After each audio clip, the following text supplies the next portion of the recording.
करो शुरू, करो फटाफट।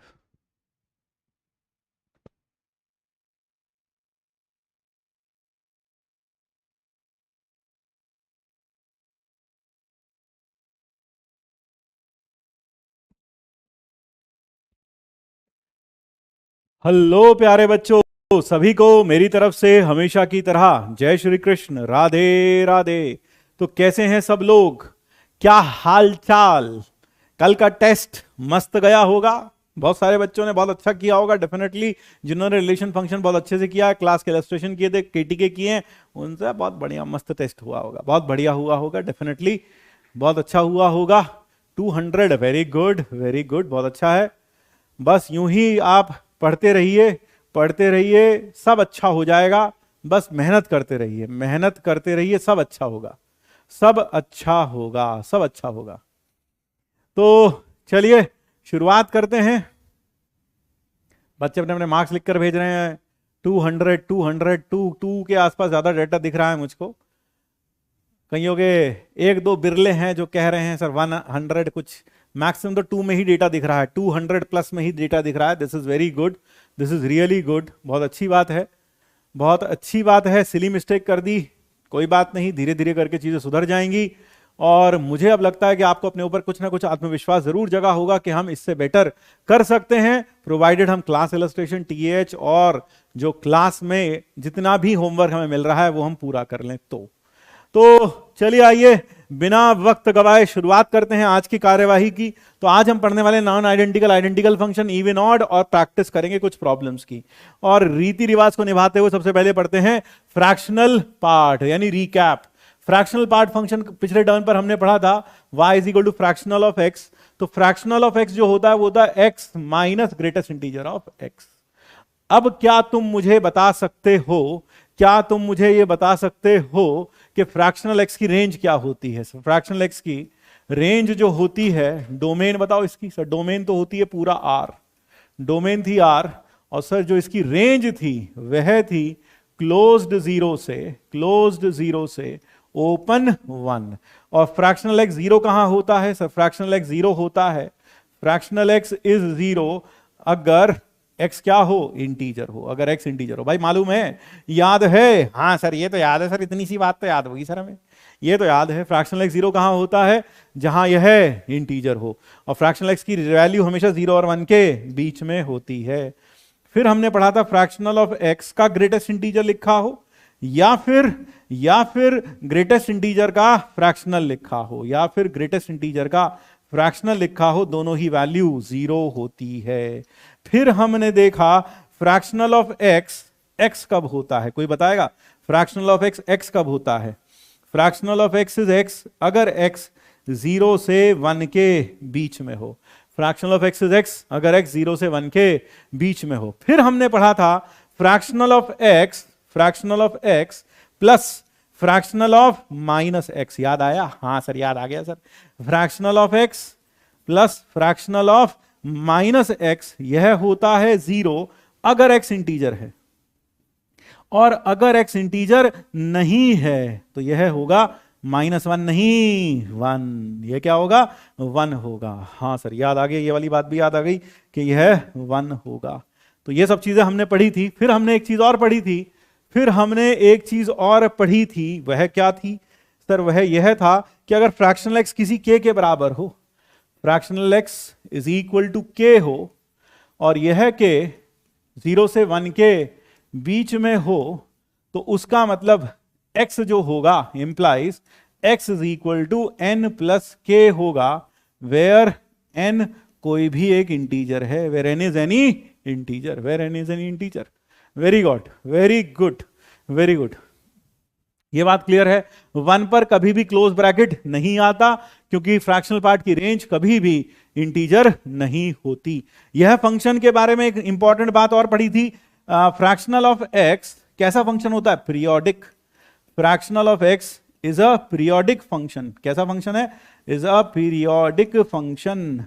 यह एक पीरियोडिक फंक्शन है विद पीरियड। कितना होता है भाई पीरियड? जल्दी से कमेंट बॉक्स में लिख के बताओ, इसका पीरियड कितना होता है? इसका पीरियड कितना होता है? इसका पीरियड कितना होता है? सर इसका पीरियड होता है 1, इसका पीरियड होता है 1, the period is given to be 1, यह 1 हो जाता है। आई होप यह क्लियर हो गया। हाँ सर यह क्लियर हो गया, पीरियड 1 हो जाता है। चमक गया भाई? हाँ सर बिल्कुल, पीरियड 1 होता है सर। फिर हमने इसका ग्राफ भी देखा था, हमने इसका ग्राफ भी बनाया था बच्चों, और ग्राफ कैसा बनाया था जल्दी से खटाक से बता देते हैं। ग्राफ हमने कुछ इस तरह से बनाया था कि यहां हम छोटा सा ही ग्राफ बनाएंगे, यह 1 लाइन थी। हाँ सर, फिर हमने यहां पर जो ग्राफ बनाया था वो एक लाइन ये बनेगी, हाँ सर ये लाइन बनेगी सर, फिर यही लाइन आगे कॉपी पेस्ट कर देंगे। हाँ सर, और आप समझते ही हैं, समझदार लोग हैं सबके सब, पढ़े लिखे लोग हैं। हाँ सर पढ़े लिखे लोग हैं सर, पढ़े लिखे लोग हैं सर, पढ़े लिखे लोग हैं सर। तो आपको पता है कि यहाँ पर डार्क डॉट, यहाँ ब्लैंक, यहाँ डार्क, यहाँ ब्लैंक, और फिर यही लाइन हम आगे भी कॉपी कर सकते हैं, यही लाइन हम आगे भी कॉपी कर सकते हैं। जी सर याद आ गया सर, यहाँ और यहाँ, और यही लाइन अगर हम चाहें तो पीछे भी बना सकते हैं। ये बन गई भाई? जी सर, फिर ये बन जाएगी। जी सर, तो this was the graph of fractional of x. ये था -2, ये था -1, ये 0 1 और ये 2, और यहां पर ओपन डॉट, यहां पर भी ओपन डॉट।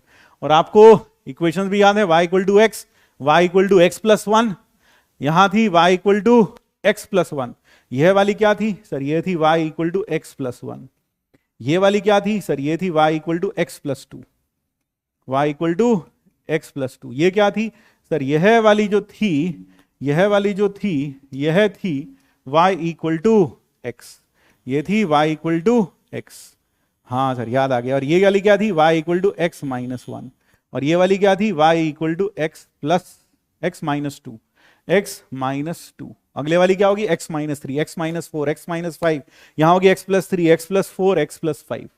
यस सर याद आ गया। हाँ यह क्लियर हो गया सर, यह क्लियर हो गया, बात क्लियर हो गई। हाँ सर यह क्लियर हुआ। चलो अब आते हैं पहले सवाल के साथ, रिकैप पूरा हो गया है। आओ ये सवाल देखते हैं। यहां पूछा है रेंज ऑफ एफ एक्स, इस फंक्शन की रेंज पूछी है भाई, रेंज, डोमेन नहीं पूछा। कई लोग अगर इस प्रॉब्लम को देखेंगे तो यहां लिखा है tan of greatest integer of pi into greatest integer of x square minus x, लिखा भी है। This denotes greatest integer function divided by 1 plus sine of cos x. यह है हमारा एफ एक्स और हमें इसकी रेंज बतानी है। हाँ सर इसकी रेंज बतानी है। अगर हमें इसकी रेंज बतानी है, अगर हमें इसकी रेंज बतानी है, then how do we find out the range? इसकी रेंज कैसे निकालें? इसकी रेंज निकालने के लिए भाई आपको पता है ग्रेटेस्ट इंटीजर का आंसर हमेशा क्या होता है बेटा? ग्रेटेस्ट इंटीजर का आंसर हमेशा इंटीजर होता है। तो सर यह वाला पार्ट एक इंटीजर होगा। हाँ क्यों? चाहे एक्स को कुछ भी रख लो सर, इसका आउटपुट हमेशा इंटीजर आता है, क्योंकि ग्रेटेस्ट इंटीजर का आंसर कभी भी इंटीजर, हमेशा इंटीजर आएगा। हाँ सर, अब जैसे ही हमेशा इंटीजर आया तो यह है, आप मुझे बताओ कि tan x 0 कहां होता है? कमेंट बॉक्स में लिख के बताओ tan x 0 कहां होता है? tan x 0 कहां होता है? Where is tan x 0? Where is tan x 0? बिल्कुल सर, tan x 0 होता है n पाई पर। बिल्कुल सही, यानी कि जब आप x को n पाई रखेंगे, n पाई का मतलब कोई भी इंटीग्रल मल्टीपल ऑफ पाई रखेंगे तो tan की वैल्यू हमेशा 0 होगी। tan की वैल्यू हमेशा 0 होगी। बच्चे कहना tan x बराबर 0, बराबर 0 पर होता है। बेटा तेरी दाढ़ी आ गई, तेरी मूंछ आ गई, अभी भी tan x 0 सिर्फ 0 पर ही होता है। हाँ सर 10th में तो ये पढ़ा था सर। अबे 12वीं में हो गए हो तुम, तो tan x बराबर 0 कहां होता है? n पाई पर। किस पर बेटा? n पाई पर। तो बेटा यह इंटीजर है, यानी यह क्या होगा? n पाई टाइप होगा। हाँ सर ये एक इंटीजर है, ये n हो गया और इनटू पाई, तो इसका मतलब न्यूमरेटर तो सर tan n पाई जैसा कुछ बन गया। tan क्या बन गया? इंटीजर इनटू पाई, इंटीजर पाई बन गया, इंटीग्रल मल्टीपल, इंटीजर इनटू पाई बन गया। हाँ तो इसकी वैल्यू क्या आ गई सर? ऊपर तो 0 आ गया, ऊपर तो क्या आ गया? 0।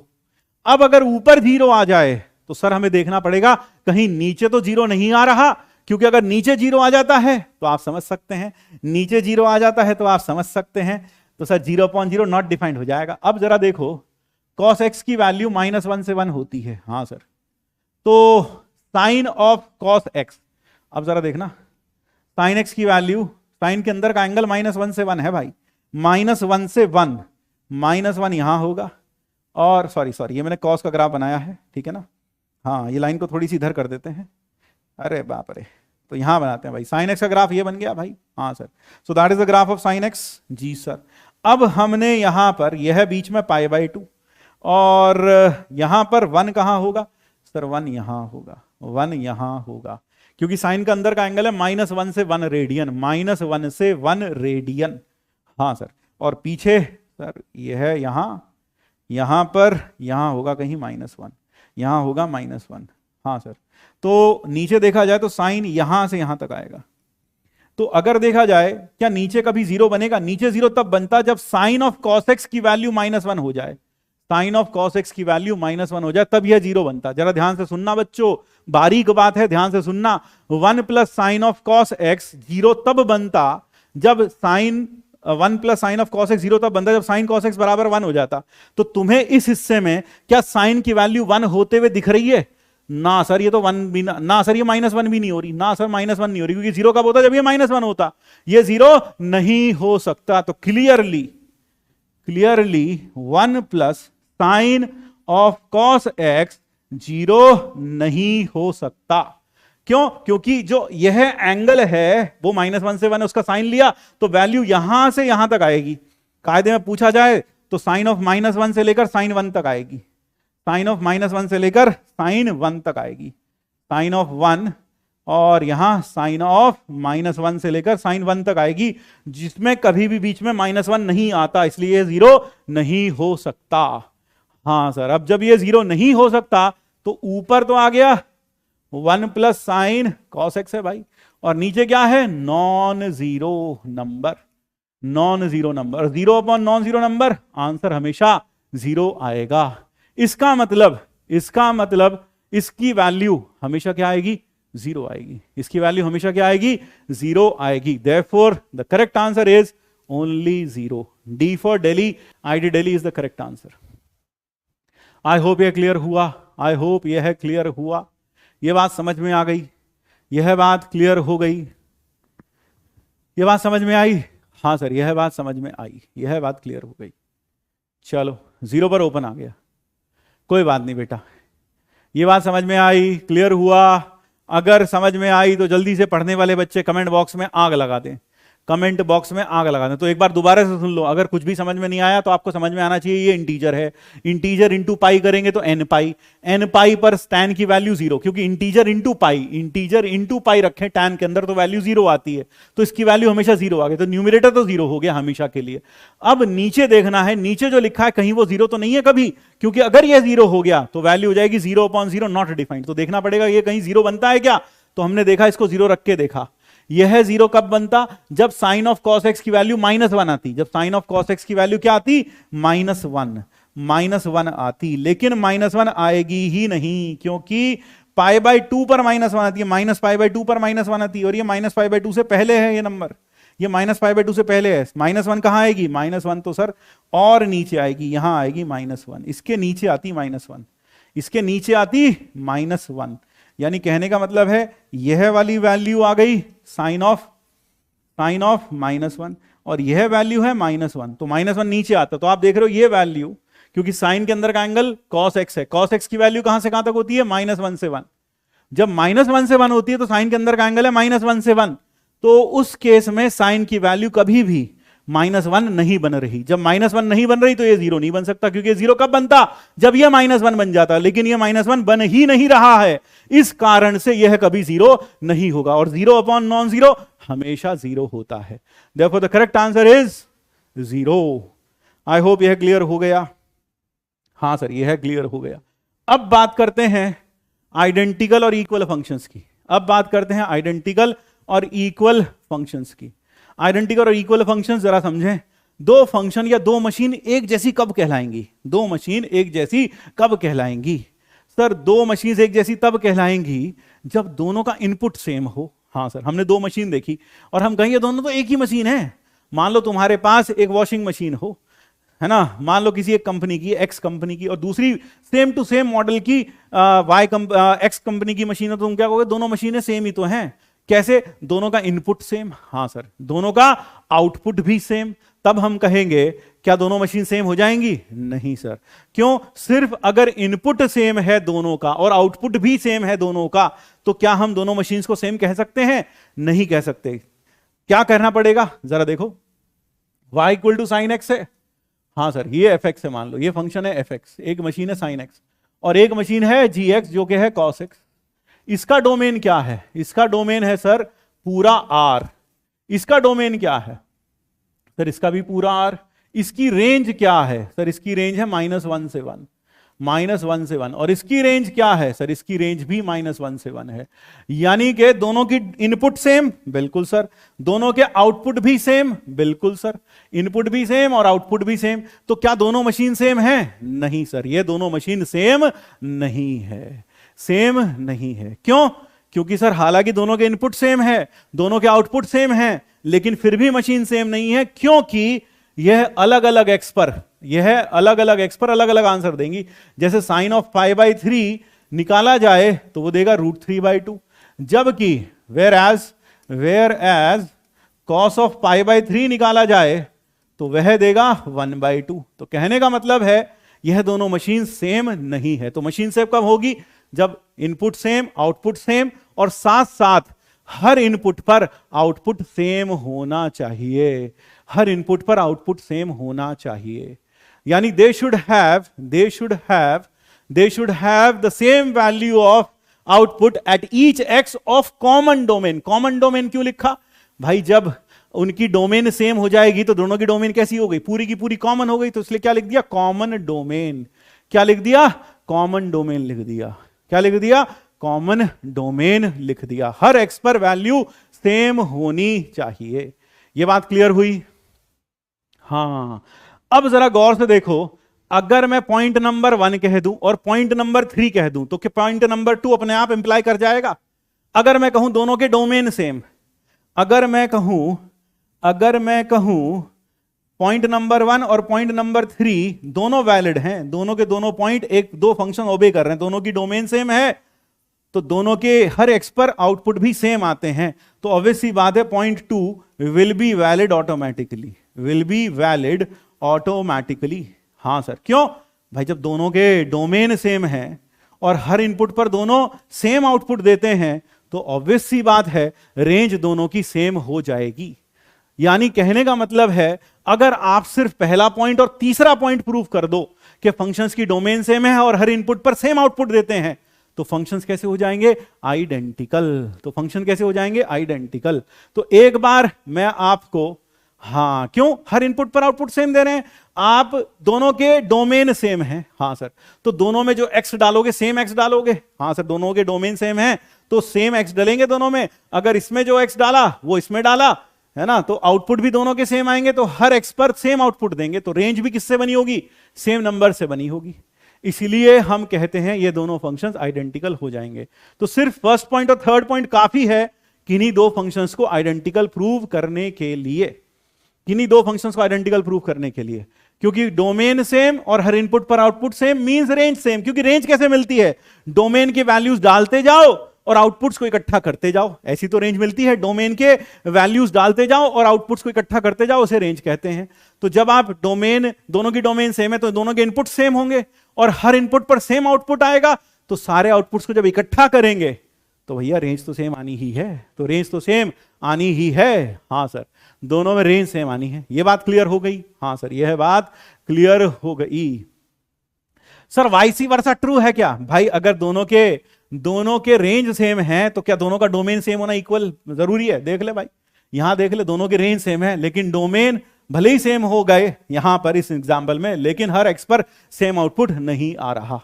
आई होप यह क्लियर हो गया, यह बात समझ में आई। अब जरा देखो यहां पर, यहां देखो भाई, पहला फंक्शन, ये बताओ ये दोनों इक्वल है क्या? सर अगर मैं पहला फंक्शन देखता हूं तो एफ एक्स है log x to the base a, तो डोमेन ऑफ f क्या होगा? सर x 0 से बड़ा होना चाहिए, x 1 नहीं होना चाहिए। हाँ सर, और यही मेरे ख्याल से डोमेन ऑफ जी क्या होगा सर? डोमेन ऑफ जी होगा x 0 से बड़ा होना चाहिए और log x बेस e 0 नहीं होना चाहिए। हाँ सर, तो यहां से आ गया x is not equal to 1। तो दोनों की डोमेन तो सेम हो गई, दोनों की डोमेन सेम हो गई, दोनों की डोमेन सेम हो गई। यानी यहां से मैं कह सकता हूं डोमेन ऑफ f बराबर डोमेन ऑफ g। ये तो कह सकते हैं, हाँ सर, दोनों की डोमेन बराबर है, यह तो कह सकते हैं। अब जरा देखो, अगर मैं fx, अगर मैं gx देखूं, अगर मैं gx देखूं, वो लिखा है 1 upon log x log e log x base e लिखा है भाई, log x बेस e। जब मैं log का रेसिप्रोकल करूंगा, जब मैं log का रेसिप्रोकल करूंगा तो यह बन जाएगा gx is equal to log e base x, क्योंकि log की प्रॉपर्टी होती है कि log a बेस b, अगर हम इसको लिख सकते हैं 1 upon log b base a, उल्टा कर दें तो log का आर्ग्यूमेंट और बेस इंटरचेंज हो जाते हैं। ये log की प्रॉपर्टी है, यह क्या है? log की प्रॉपर्टी, यह log की प्रॉपर्टी है। तो जरा देखो, यह बन गया log x बेस e, और यह क्या बन गया सर? यह बन गया fx, यह बन गया fx। तो gx बराबर क्या आ गया? fx आ गया, और दोनों की डोमेन कैसी है? सेम है। तो पहला पॉइंट वैलिड हो गया, डोमेन सेम, और हर इनपुट पर दोनों का आउटपुट भी सेम आ रहा है, यानी यह इक्वल टू fx आ रहा है। इसलिए मैं कह सकता हूं, भाई नीचे लिखना पड़ेगा, इसीलिए मैं कह सकता हूं, तो दिस इंप्लाइज gx बराबर fx, कि दोनों के दोनों फंक्शन कैसे हैं? आइडेंटिकल। तो कहना चाहिए ये कैसे फंक्शन है? आइडेंटिकल। ये कैसे हो गए? आइडेंटिकल हो गए। ये तो आइडेंटिकल हो गए, सेम फंक्शन है, इक्वल फंक्शन या आइडेंटिकल फंक्शन। ठीक है, जब हर इनपुट पर आउटपुट सेम आ रहा है तो आइडेंटिकल होंगे। अब जरा अगला देखो, अब जरा अगला देखो, क्या सेकंड वाला आइडेंटिकल है? सर अगर मैं यहां पर डोमेन ऑफ f देखूं, यहां पर अगर मैं डोमेन ऑफ f देखता हूं इस क्वेश्चन में, किस क्वेश्चन में? सेकंड वाले पार्ट में डोमेन ऑफ f देखता हूं, domain of f, sir domain of f आएगा x greater than 0। Domain of g क्या आएगा सर? x ग्रेटर दैन 0 और x not equal to 1, x not equal to 1, क्योंकि बेस में लगा, डोमेन सेम नहीं है। Domain of f is not equal to domain of g, इसका मतलब यह दोनों फंक्शंस नॉट आइडेंटिकल हो गए, नॉट आइडेंटिकल, क्योंकि एक की डोमेन में 1 आ रहा है, log 1 0 होता है, लेकिन दूसरे में बेस में 1 रख ही नहीं सकते, इसलिए यह आइडेंटिकल नहीं है, इसलिए यह आइडेंटिकल नहीं है। जी सर, यह आइडेंटिकल नहीं। यह बात क्लियर हुई? हाँ सर। थर्ड वाला जल्दी से बताओ, थर्ड वाला आइडेंटिकल है क्या? थर्ड वाला, क्या थर्ड वाला आइडेंटिकल है? थर्ड वाला, क्या थर्ड वाला आइडेंटिकल है? जल्दी से बताओ, थर्ड वाला, थर्ड वाला आइडेंटिकल है क्या? थर्ड वाला, इज द थर्ड आइडेंटिकल? नहीं सर, थर्ड तो आप क्लास में ही बताए थे सर, ये आइडेंटिकल नहीं है, यह आइडेंटिकल नहीं है। देखो, अगर मुझे देखना ये आइडेंटिकल नहीं है तो गौर से देखो, अगर मैं यहां पर -2 पुट कर दूं, -2 belongs to domain of f, जरा देखना भाई -2 आएगा इसमें? हाँ सर आ जाएगा, 4 - 1, सही है सर। लेकिन but -2 does not belong to domain of g, इसका मतलब इनकी डोमेन ऑफ f और डोमेन ऑफ g बराबर नहीं है, यानी यह फंक्शन कैसे हैं? नॉट आइडेंटिकल, नॉट आइडेंटिकल, क्योंकि -2 उसकी डोमेन में आ रहा है, लेकिन गौर से देखो दूसरे वाले में डोमेन में -2 नहीं आएगा, क्योंकि जब तुम -2 इसमें रखोगे तो -2 -1 कितना हो जाएगा सर? -3 हो जाएगा, और जब -3 हो जाएगा तो रूट के अंदर नेगेटिव नहीं बन सकता, इसलिए ये आइडेंटिकल नहीं है। चलो अब अगले वाला देखो, अब अगले वाला देखो, क्या अगले वाला आइडेंटिकल है? जल्दी से बताओ, क्या अगले वाला आइडेंटिकल है? क्या यह आइडेंटिकल है?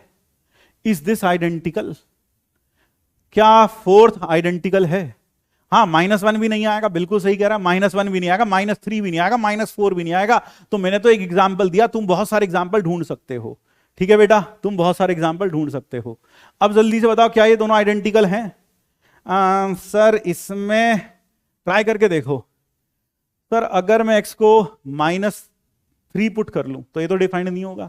-3 पर देखना, सर ये डिफाइंड हो जाएगा, हाँ तो -3 does not belong to domain of F but -3 belongs to domain of G. रख के देख ले भाई, -3 इसके अंदर नहीं आ सकता। हाँ सर, तो जब इसके अंदर नहीं आएगा सर, इसके अंदर नहीं आएगा तो ये लॉग डिफाइंड नहीं होगा, और जब ये लॉग डिफाइंड नहीं होगा तो एफ भी डिफाइंड नहीं होगा।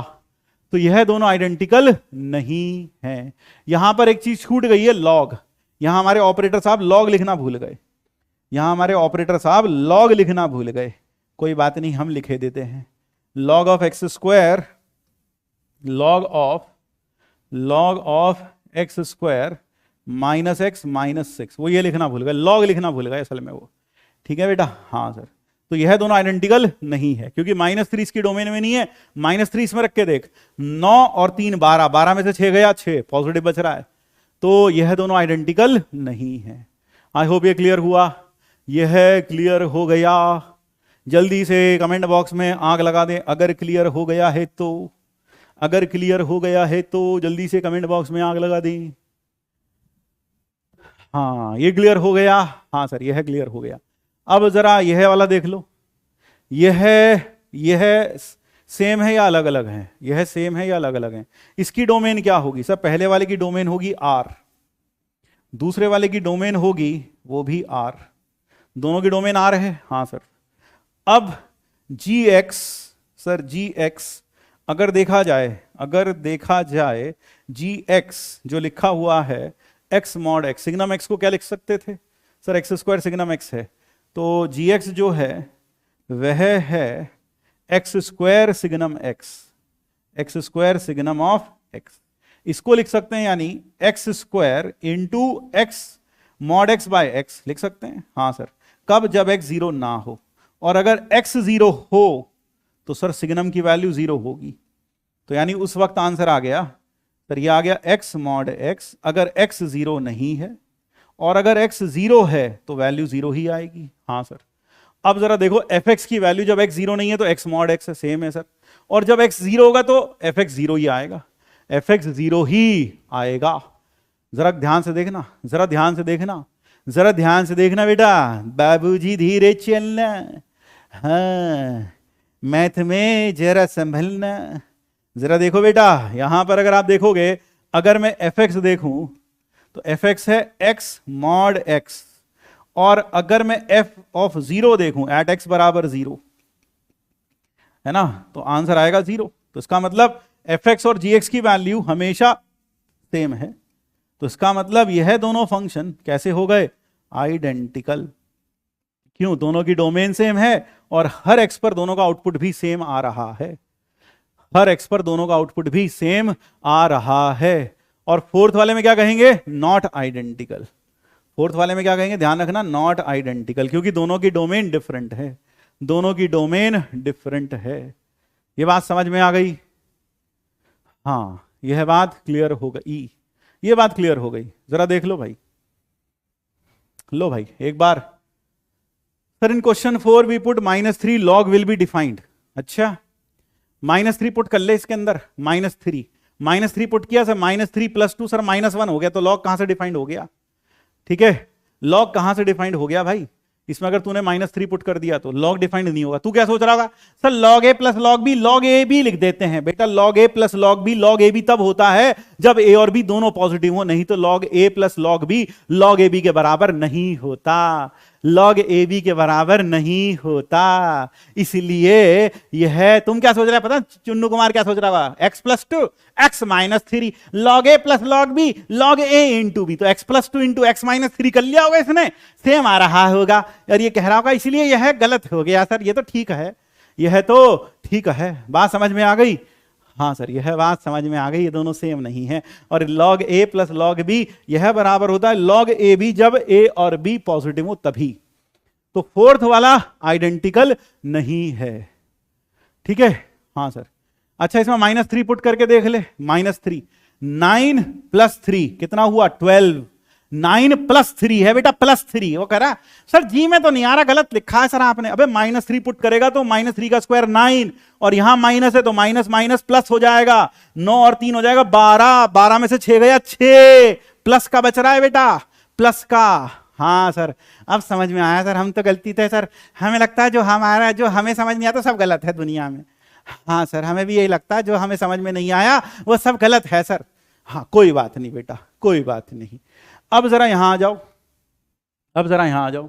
तो ये समझ में आ गया फिफ्थ वाला पार्ट कि gx जो है, हमें याद है सिग्नम x था मॉड x अपॉन x, अगर x जीरो ना हो, और अगर x जीरो हो तो जीरो होता है, तो वैल्यू आ गई x मॉड x, अगर x जीरो नहीं है जीरो पर जीरो आ गई। अब अगर मैं fx देखूं, fx है x मॉड x हमेशा के लिए, तो x जीरो नहीं है तब तो यही आएगा, और अगर x जीरो तो रख के देख लो वैल्यू जीरो आ रही है, यानी अगर x जीरो नहीं है तब भी x मॉड x है, और अगर x जीरो है तो जीरो रखोगे, जीरो इंटू जीरो वो भी जीरो आ रहा है, तो दोनों का आउटपुट हमेशा के लिए सेम आ गया। इसलिए यह समझ में आया। ये दोनों आइडेंटिकल हैं क्या? नॉट आइडेंटिकल, यह भी आइडेंटिकल नहीं है। क्यों? गौर से देखो, zero does not belong to domain of f, f की डोमेन में जीरो नहीं आएगा। सर अगर सिंप्लीफाई कर दे तो भाई पहले वन अपॉन एक्स को डिफाइन करना पड़ेगा ना, कि डिफाइंड होना चाहिए, उसके लिए क्या लिखेगा? X not equal to zero, तो जीरो एक्स की डोमेन में तो नहीं है, but zero belongs to domain of g. इसका मतलब यह है दोनों फंक्शन आइडेंटिकल नहीं है। अब समझ गए सर आइडेंटिकल क्यों नहीं है, जीरो इसकी डोमेन में उसकी डोमेन में नहीं है। यह बात क्लियर हो गई? हाँ सर। सेवेंथ आइडेंटिकल है क्या? हाँ सर, सेवेंथ आइडेंटिकल है। डोमेन ऑफ एफ देख लो और डोमेन ऑफ जी देख लो सर, दोनों आर है, दोनों आर है, और एफ एक्स की वैल्यू हमेशा जी एक्स की वैल्यू के बराबर आएगी, जीरो। क्यों? ये भी जीरो होता है, ये भी जीरो होता है, इसलिए दोनों फंक्शंस कैसे हो गए? आइडेंटिकल। आइडेंटिकल यानी कि कौन सा पॉइंट? पहला पॉइंट और तीसरा पॉइंट अगर देखा जाए तो उससे समझ में आता है आइडेंटिकल हैं। ये बात क्लियर हो गई? हाँ सर, यह बात अब समझ में आ गई। अच्छा एक चीज और बता दूं, अगर दो ग्राफ बिल्कुल एक जैसे हैं, f x and g x, y बराबर एफ एक्स, y बराबर g x, are identical functions, are identical functions, तो बताओ इनके ग्राफ्स कैसे होंगे? Are identical functions, this implies and implies by y equal to f x and y equal to g x have same graphs. भाई जब दोनों function ही same है तो उनके ग्राफ सेम है, have same graphs, have same graphs, दोनों के ग्राफ सेम हैं, they will have same graphs. तो ध्यान रखें, अगर दो फंक्शंस आइडेंटिकल हैं तो दोनों के ग्राफ भैया सेम होंगे, दोनों के ग्राफ सेम होंगे, और अगर दोनों के ग्राफ सेम हैं तो दोनों फंक्शन आइडेंटिकल होंगे। हाँ सर, यह क्लियर हो गया। So if two functions have same graph then they are identical, and if they are identical then they must have the same graphs, then they must have the same graph. यह clear हो गया? हाँ sir, यह clear हो गया। हाँ, यह बात समझ में आ गई, यह बात समझ में आ गई सर।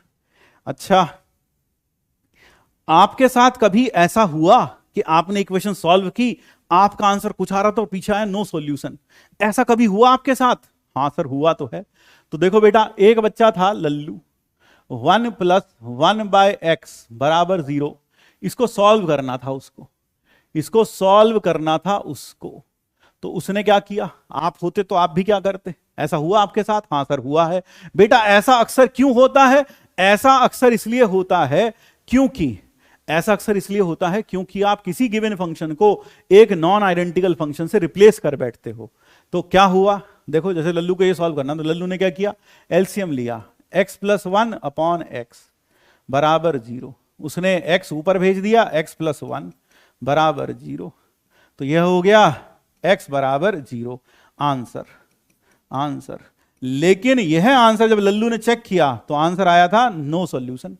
अब लल्लू ने गलती कहां की? लल्लू ने देखो बेटा गलती क्या की, यहां पर जो फंक्शन लिखा था, यह जो फंक्शन लिखा था उसने इस फंक्शन को रिप्लेस कर दिया इस फंक्शन से, जबकि ये दोनों फंक्शंस कैसे हैं? Non identical. ये कैसे फंक्शंस हैं? नॉन आइडेंटिकल, यानी ये सेम नहीं है। यानी तुमने एक तरीके से क्या किया? इक्वेशन ही बदल दी, इक्वेशन ही बदल दी। इस कारण से यह चमत्कार घटा कि तुम्हारा आंसर अलग आ गया, कि तुम्हारा आंसर अलग आ गया। तो अक्सर ऐसा इसलिए होता है कि आप एक फंक्शन को उसके नॉन आइडेंटिकल काउंटर पार्ट से रिप्लेस कर बैठते हो, इसलिए यह फंक्शन, इसलिए कई बार आपके आंसर्स ऐसे आ जाते हैं जो नहीं होने चाहिए, जो नहीं होने चाहिए। ये बात समझ में आ गई? ये बात क्लियर हो गई? हाँ सर, यह बात क्लियर हो गई। अब जरा देखिए, अब जरा देखिए, एक क्वेश्चन और पूछता हूं मैं। एफ एक्स बराबर है tan x, एफ एक्स बराबर है cot x, cot x, और जी एक्स बराबर है 1 अपॉन मान लीजिए हम कहते हैं tan x। क्या ये आइडेंटिकल है? एफ एक्स बराबर cot x, जी एक्स बराबर 1 अपॉन tan x, क्या ये दोनों आइडेंटिकल हैं? जल्दी से बताओ, क्या यह दोनों आइडेंटिकल हैं?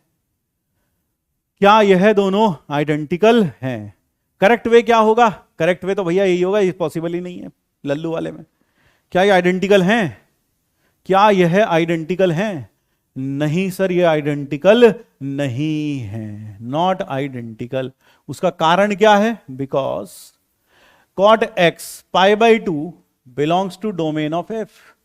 क्योंकि आपको पता है cot π/2 कितना होता है? सर cot π/2 0 होता है, but π/2 does not belong to domain of g, क्योंकि because tan of π/2 is not defined, यह डिफाइंड नहीं होता है। इसका मतलब 1 अपॉन tan π/2 भी नॉट डिफाइंड होगा। हां सर, तो π/2 जी की एफ की डोमेन में तो है, जी की डोमेन में नहीं है, इसलिए ये दोनों फंक्शंस आइडेंटिकल नहीं है। तो कहने का मतलब है ट्रिग्नोमेट्रिक इक्वेशन में, ट्रिग्नोमेट्री सॉल्व करते वक्त अगर आप कॉट को धड़ल्ले से 1 अपॉन tan x लिखते हैं तो सावधान हो जाइए, आज के बाद हो सकता है कुछ गड़बड़े हो जाएं, तो आपको वहां चेक कर लेना चाहिए, आपको वहां चेक कर लेना चाहिए कि भैया कहीं ऐसा ना हो कि यहां पर, कहीं ऐसा ना हो कि यहां पर जो cot x है, जब आपने उसे 1/tan x लिखा तो आपको दो केस लिखने चाहिए। पहला केस, अगर x 2n + 1 π/2 ना हो तब आप उसे 1 अपॉन tan x लिख के आगे चलिए, और दूसरा केस अगर x 2n + 1 π/2 हो फिर अलग से सॉल्व करिए, क्योंकि cot और tan आइडेंटिकल फंक्शंस नहीं होते, 1 अपॉन tan आइडेंटिकल फंक्शंस नहीं होते, इसलिए आप इसमें थोड़ा सावधान हो जाएं, आप इसमें थोड़ा सावधान हो जाएं। यह बात क्लियर है?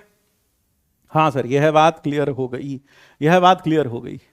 चलो sir, I have a doubt, 1 on two क्या होता है अभी बताएंगे, कल बताएंगे। सर क्वेश्चन में चेंज हुआ हो तो सेम फंक्शन है ना? क्वेश्चन में चेंज हुआ हो, बेटा क्वेश्चन में चेंज नहीं हुआ, आपने चेंज किया। क्वेश्चन तो ये था आपने चेंज किया, क्वेश्चन में थोड़ी ना चेंज हुआ है, ये तो आपने चेंज किया है, तो क्वेश्चन में थोड़ी ना चेंज हुआ है।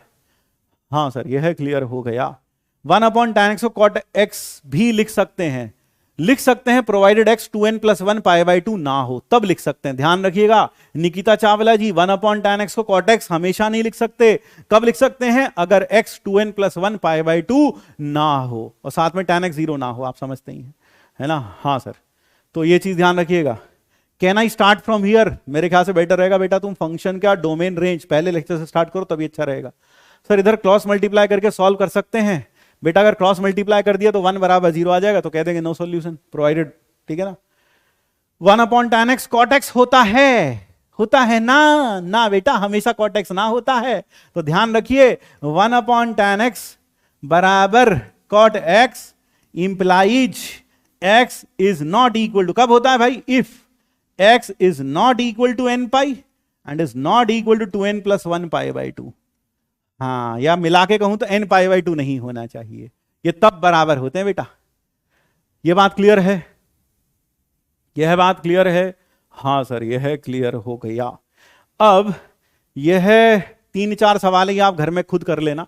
अच्छा देखो, इसका सही रूप यहां आ गया, 10th वाला पार्ट, ये तो देख रहे हो हमारे ऑपरेटर साहब ने, तो आप यह दोनों TAH1 ये आप घर में कर लेना, ये दोनों आइडेंटिकल हैं या नहीं है, ठीक है? ये तो हमने करा ही दिया लास्ट वाला, इसको हटा ही देते हैं हम, इसको हटा ही देते हैं हम, ये तो हम करा चुके हैं। हाँ सर, ये तो आपने करा दिया, ये क्लियर हो गया? हाँ सर, यह क्लियर हुआ। अब आगे आते हैं, तो आइडेंटिकल नॉन आइडेंटिकल अच्छे समझ में आ गया। मैथ्स में एक्सेप्शन नहीं है बेटा, मैथ्स में एक्सेप्शन नहीं है, ये तुमने गलत पढ़ रखा है बचपन में। हाँ, कि 1 अपॉन tan x बराबर cot x, ना बेटा ऐसा ना होता, तुमने गलत पढ़ रखा है। 1/tan x बराबर cot x तब होता है जब x n पाई ना हो और x 2n + 1 π/2 ना हो। गलत चीज जो पढ़ी है उसे एक्सेप्शन नहीं कहते, उसे कहते हैं हमने गलत पढ़ा है। ठीक है बेटा? हाँ सर। अब जरा इसीलिए अगर आप मुझसे पढ़े पहले क्लास 11th में, तो वहां मैंने साफ साफ लिखा है cot x बराबर होता है cos अपॉन साइन और tan बराबर होता है साइन अपॉन cos। ध्यान से सुनिए, वहां लिखा हुआ, बता भी रखा है। चलिए अब आगे बढ़ते हैं, अब आगे बढ़ते हैं। अब बारी आती है इवन फंक्शन की और ऑड फंक्शन की। इवन फंक्शन और ऑड फंक्शन क्या होते हैं? इवन वो नहीं होता जो 2 से डिवाइड हो जाए, ऑड वो नहीं होता जो 2 से डिवाइड ना हो। यहां फंक्शन की बात कर रहे हैं। कोई मशीन ऑड कब कहलाती है और इवन कब कहलाती है, जरा पहले ये समझे। मान लेते हैं ए एक सेट है, ए एक सेट है और उसकी प्रॉपर्टी क्या है कि अगर x ए में है तो माइनस एक्स भी ए में होगा। तो यह सेट एक सिमेट्रिक सेट कह सकते हैं हम इसको, कि अगर x इसके अंदर है तो माइनस एक्स भी उसके अंदर होगा। जैसे एग्जांपल के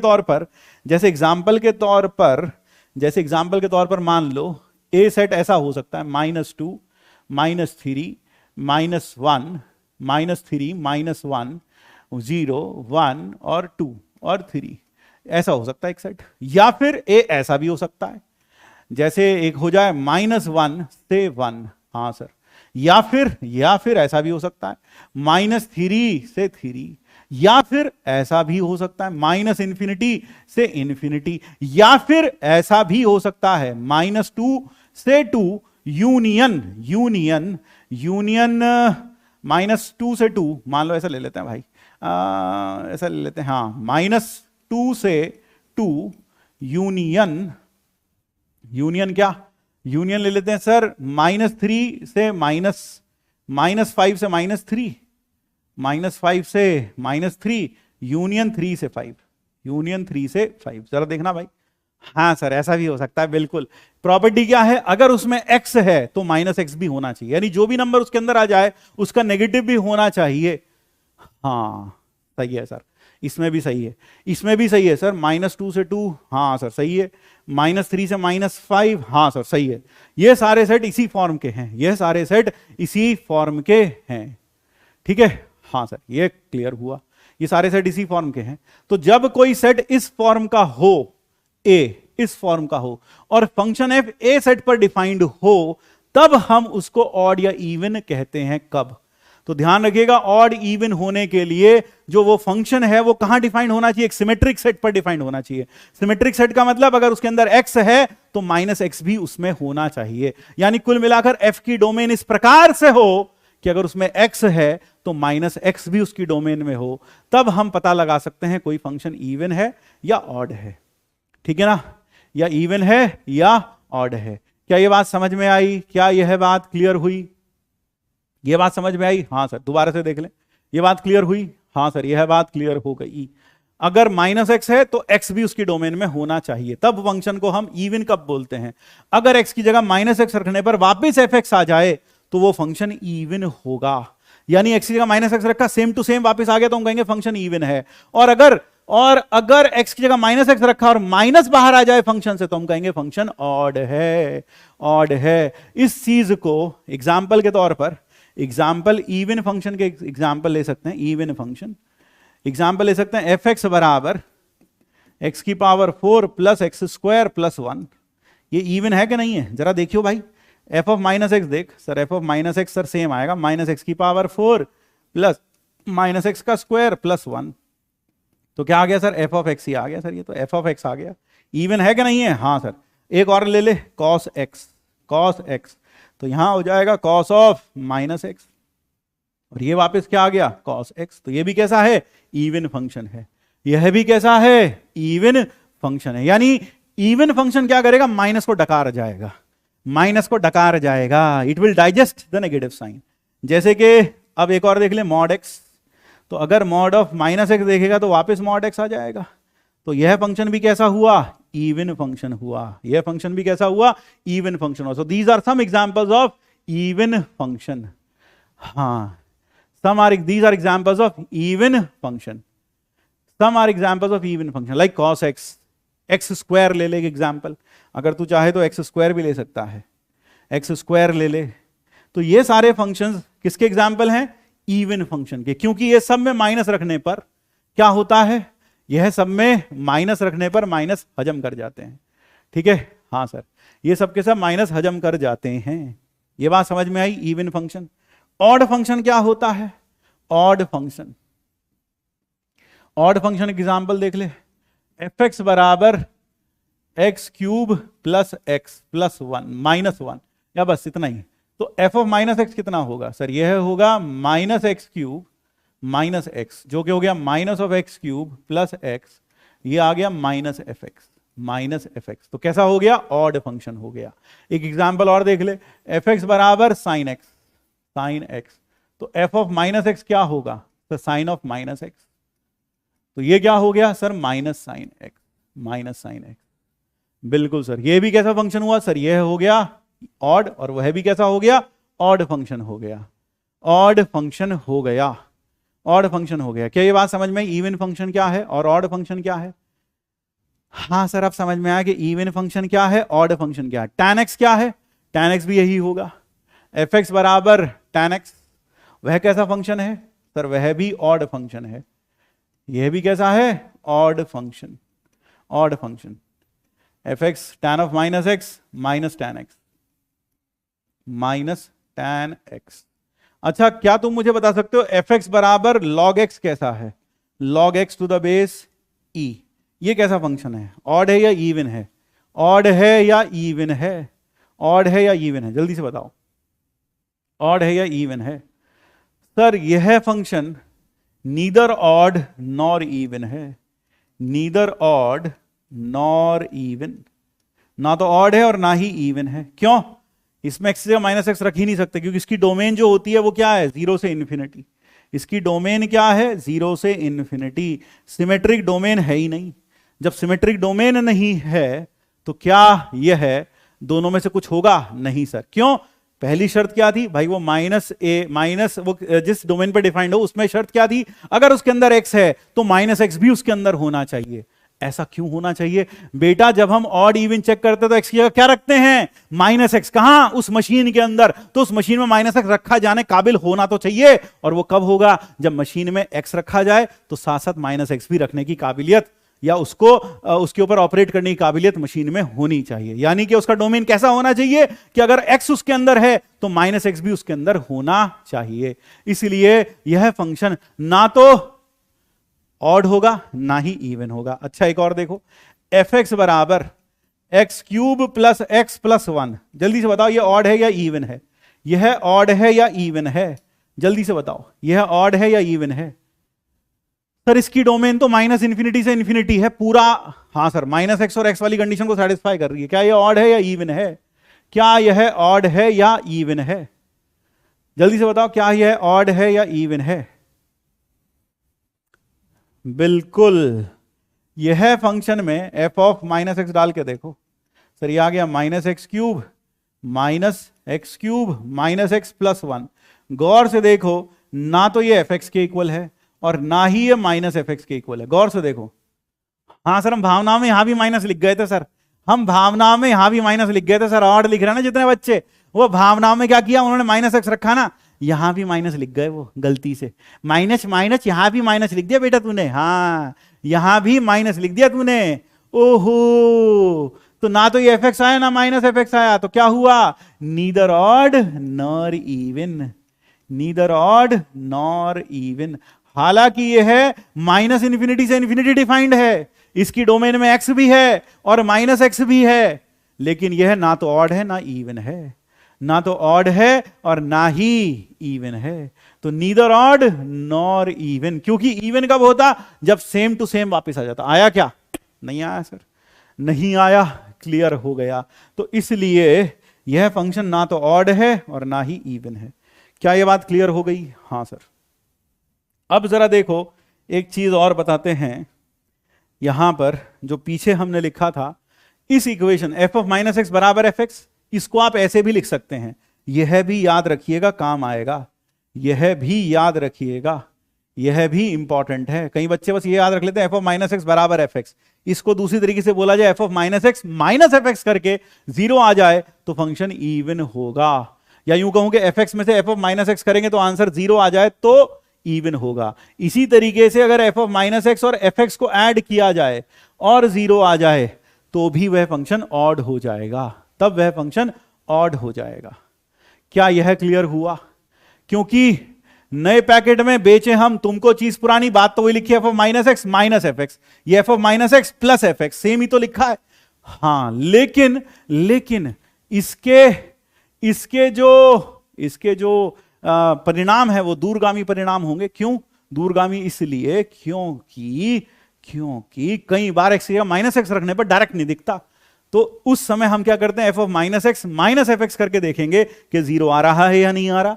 नहीं आ रहा हो तो फिर प्लस करके देखेंगे जीरो आ रहा है नहीं आ रहा। अगर दोनों में ही कुछ नहीं हो रहा, ना तो यहां जीरो आ रहा ना यहां जीरो आ रहा है, तो हम लिख देंगे neither odd nor even, neither odd nor even. ठीक है सर, ऐसा कब होगा? अभी 2 मिनट का धैर्य रखो, दिखाएंगे अभी क्वेश्चन में कि ऐसा कब होगा जब हमें एक्स की जगह माइनस एक्स रखकर डायरेक्ट नहीं दिखेगा कि इवन है या ऑड है। अभी दिखाएंगे, 2 मिनट रुक जाओ। अब आती हैं कुछ इंपॉर्टेंट प्रॉपर्टीज। क्या? जरा ध्यान से देखें। सबसे पहला, F of minus x minus f x बराबर 0, तो फंक्शन इवन है। हाँ सर, बात तो वही है। और अगर ये 0 हो तो फंक्शन ऑड है। हाँ सर, अभी अभी आपने बताया, ये पहली प्रॉपर्टी हो गई, पहली इंपॉर्टेंट बात। दूसरी इंपॉर्टेंट बात, सर फंक्शन में neither be odd nor even. बिल्कुल।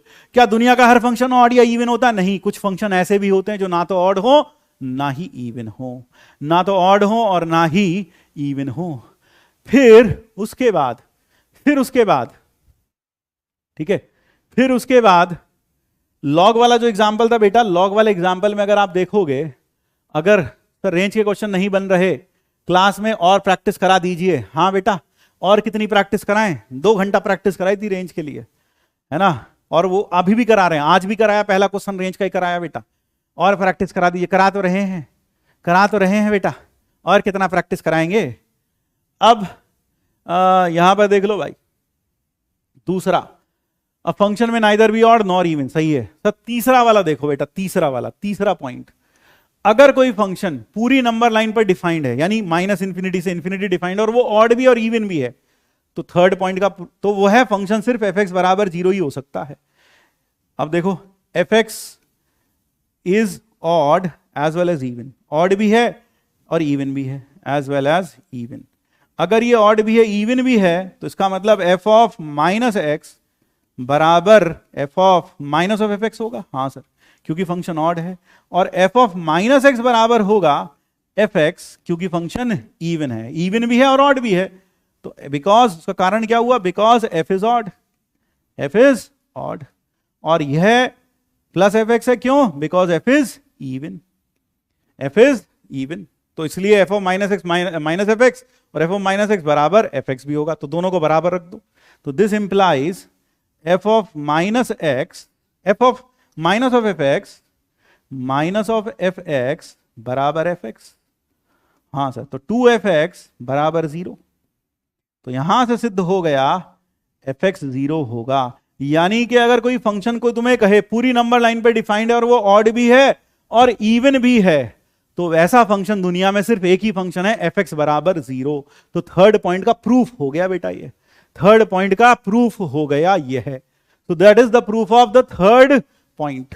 तो थर्ड पॉइंट का प्रूफ हो गया भाई, अभी नहीं आ रहा, आ जाएगा अभी। सो that is the proof of the third point. Any example? बेटा इस एग्जाम्पल एफ एक्स बराबर 0 ही है, एग्जाम्पल क्या दें? स्टीव जॉब्स का कोई एग्जाम्पल है? स्टीव जॉब्स तो सर एक ही है, तो फिर एग्जाम्पल कैसे दें सर स्टीव जॉब्स का? है स्टीव जॉब्स तो एक ही आदमी है। तो इसी तरह से फंक्शन भी है, एक ही है, जो इवन भी और ऑड भी हो, तो इसका एग्जाम्पल ये खुद है, अकेला अपने आप में, दुनिया में एक ही है, इसके जैसा कोई और नहीं है। बात समझ में? एग्जाम्पल, ये बात क्लियर हो गई? हाँ सर, ये बात समझ में आई? हाँ सर, यह बात समझ में आ गई। अब जरा देखिए second, every constant function is even, every constant function is even function. Her constant function even function होता है। हर कांस्टेंट फंक्शन क्या होता है? इवन फंक्शन होता है। हर constant function, every constant function is even function. F x बराबर 7, every constant function f x बराबर 7 है मान लो, तो एफ ऑफ माइनस एक्स यह क्या हो जाएगा sir? F of minus x भी 7 हो जाएगा। इसका मतलब एफ ऑफ एक्स बराबर एफ ऑफ माइनस एक्स कैसा हो गया? इवन फंक्शन हो गया, इवन फंक्शन हो गया। ये कैसा फंक्शन हुआ? Even function. तो एवरी कांस्टेंट फंक्शन, कोई सा भी कांस्टेंट फंक्शन ले लो, वो हमेशा इवन होगा। कांस्टेंट का मतलब है कि every constant function is even function. Her constant function even function है हर पॉइंट पर। ठीक है भाई? हाँ सर। चलो अब जरा देखो, बता भी दिया, प्रूफ भी कर दिया। अच्छा, फोर्थ में एक चीज और देखो, बहुत एग्जाम्पल, एक मस्त एग्जाम्पल बताता हूं। एफ एक्स बराबर x minus one upon x minus one, ये है फंक्शन। तो इसकी वैल्यू क्या आएगी सर? यह हो जाएगा एफ एक्स बराबर वन हो जाएगा, यह जहां पर x वन नहीं होना चाहिए। क्या यह फंक्शन इवन है? क्या यह फंक्शन इवन है? Is this function even? Is this function even? Is this function even? नहीं है क्या या नहीं है? ये तो कांस्टेंट फंक्शन है। क्या ये इवन है? क्या यह इवन है? Every constant function defined over r, ऐसे लिख देना चाहिए। Every constant function defined over r, defined over r, पूरे आर पर जो डिफाइंड है वो हमेशा इवन फंक्शन होगा। क्या ये इवन है? नहीं है। क्यों नहीं है? अरे सर वाह, क्या बात बताई आपने, क्यों नहीं है? क्योंकि देखो एफ ऑफ माइनस वन तो वन होगा, but F of one defined नहीं है, इज नॉट डिफाइंड। जबकि अगर ये फंक्शन इवन होता तो एफ ऑफ वन पर भी वैल्यू वन आनी चाहिए थी, जबकि यह वन पर डिफाइंड ही नहीं है, जबकि यह वन पर ही डिफाइंड नहीं है। तो every constant function defined over r is even function, उसको कह सकते हैं इवन। ये बात समझ में आई? हाँ सर, यह बात समझ में आ गई, यह बात समझ में आ गई सर। अच्छा अच्छा, आप जरा ये बताना, एक क्वेश्चन और देखता हूं, एक और देखता हूं। एफ एक्स बराबर x square minus one upon x square minus one, ये बताओ क्या ये इवन फंक्शन है? सोच के बताओ, देखते हैं कितने पढ़े लिखे लोग हैं हमारे बीच, कितने पढ़े लिखे लोग हैं हमारे बीच। जल्दी से बताओ, क्या यह फंक्शन वन, क्या यह फंक्शन इवन है?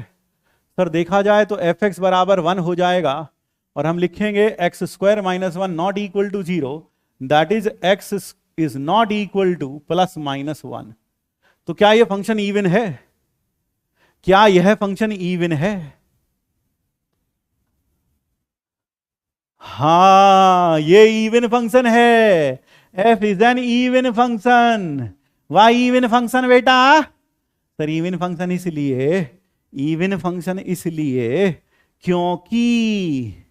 क्योंकि minus x, f of minus x देखा जाए तो वन आएगा। हाँ सर, और एफ ऑफ एक्स भी वन है। कब? जब एक्स वन या माइनस वन ना हो। और जब हम एफ ऑफ माइनस वन देखेंगे वह भी नॉट डिफाइंड, और एफ ऑफ वन देखेंगे वह भी नॉट डिफाइंड होगा, वह भी नॉट डिफाइंड होगा। हाँ इसलिए हाँ सर, अब समझ में आ गया, इसलिए समझ में आ गया। इसीलिए हमने कहा, इसलिए ध्यान से रखें, ध्यान दे के रखें, क्या जो फंक्शन कांस्टेंट और पूरे आर पर डिफाइंड है वो तो इवन होगा, बाकी चेक करना पड़ेगा, बाकी चेक करना पड़ेगा, बाकी चेक करना पड़ेगा, बाकी के लिए चेक करना पड़ेगा। अब आ गई सर बात समझ में, अब आ गई।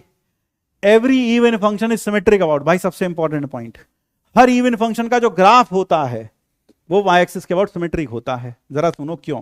फिफ्थ पॉइंट, ये एक एग्जाम्पल दिया मैंने फोर्थ के लिए, एग्जाम्पल फॉर फोर्थ है ना, एग्जाम्पल दिया हमने, एक एग्जाम्पल यहां लिख देते हैं। हाँ सर, अब जरा देखो, अब जरा देखो, जो भी इवन फंक्शन होते हैं उनका ग्राफ वाई एक्सिस के अबाउट सिमेट्रिक होता है। Graph of even function, graph of even functions are symmetric about y axis, are symmetric about y axis. Y axis के अबाउट सिमेट्रिक होते हैं भाई। क्यों होते हैं वाई एक्सिस के अबाउट सिमेट्रिक? जरा देखो, why are they symmetric about y axis? क्योंकि एफ ऑफ माइनस एक्स बराबर एफ एक्स होता है, यानी जो वैल्यू एक्स पर आएगी वही वैल्यू माइनस एक्स पर आएगी, यानी जो वैल्यू 2 पर आएगी वही वैल्यू माइनस 2 पर आएगी, जो वैल्यू 3 पर आएगी वही माइनस 3 पर आएगी। तो कहने का मतलब है, अगर x यहां है, यहां x है, तो माइनस एक्स कहां होगा सर? यहां होगा। तो जैसा इधर आएगा वैसे इधर आएगा। फिर इसी तरीके से मान लो मैंने यहां -1 -2 ऐसे रख लेता हूं, ये बेटर रहेगा, फील भी आएगी। मान लो मैंने यहाँ 1 रखा, यहाँ -1 रखा, तो दोनों तरफ वैल्यू कैसी आएगी, सेम आएगी। फिर मैंने मान लो -2 रखा और यहाँ 2 रखा, तो 2 पर जो वैल्यू आ रही है वही वैल्यू -2 पर आएगी। यानी कि कहने का मतलब है जैसा ग्राफ इसका इधर बनेगा वैसे ही ग्राफ बंधु इसका उधर भी बनेगा, सेम टू सेम ग्राफ बनेगा। यानी कहने का मतलब है ये ग्राफ कुछ ऐसा बन जाएगा, सेम टू सेम ग्राफ बनेगा।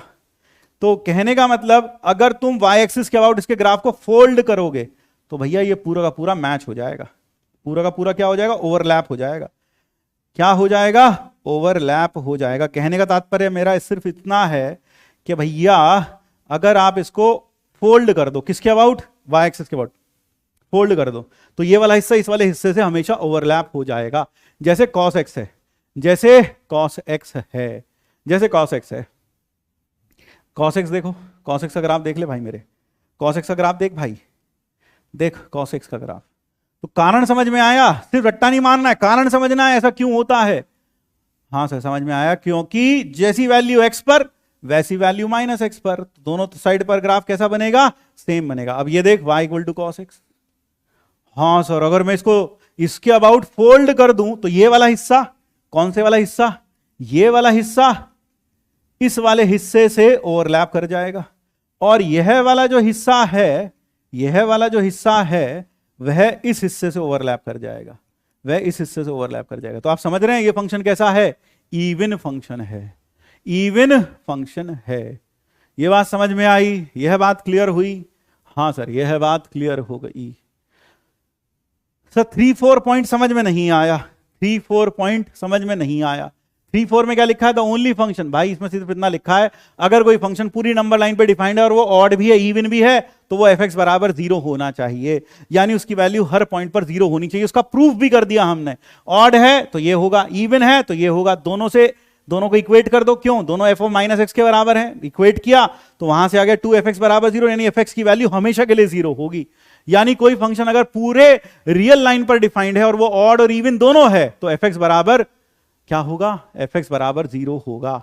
और भैया 4th पॉइंट, तो भैया इसमें हमने हमको बताया कि अगर कांस्टेंट फंक्शन है और पूरे r पर डिफाइंड है तो वो हमेशा इवन होगा। जैसे fx = 7, ये पूरे r पर डिफाइंड है, हाँ सर, तो -x पर वैल्यू क्या होगी सर, वो भी 7 होगी। कांस्टेंट फंक्शन है भाई, इसके अंदर तू जाके बैठ जा तब भी वैल्यू 7 आएगी, इसके अंदर लल्लू को बिठा दे तब भी वैल्यू 7 आएगी, इसके अंदर कालू को बिठा दे तब भी वैल्यू 7 आएगी। तो x को -7 रखा तो 7 आया, दोनों की वैल्यू बराबर हो गई, फंक्शन कांस्टेंट है इसलिए इवन हो गया।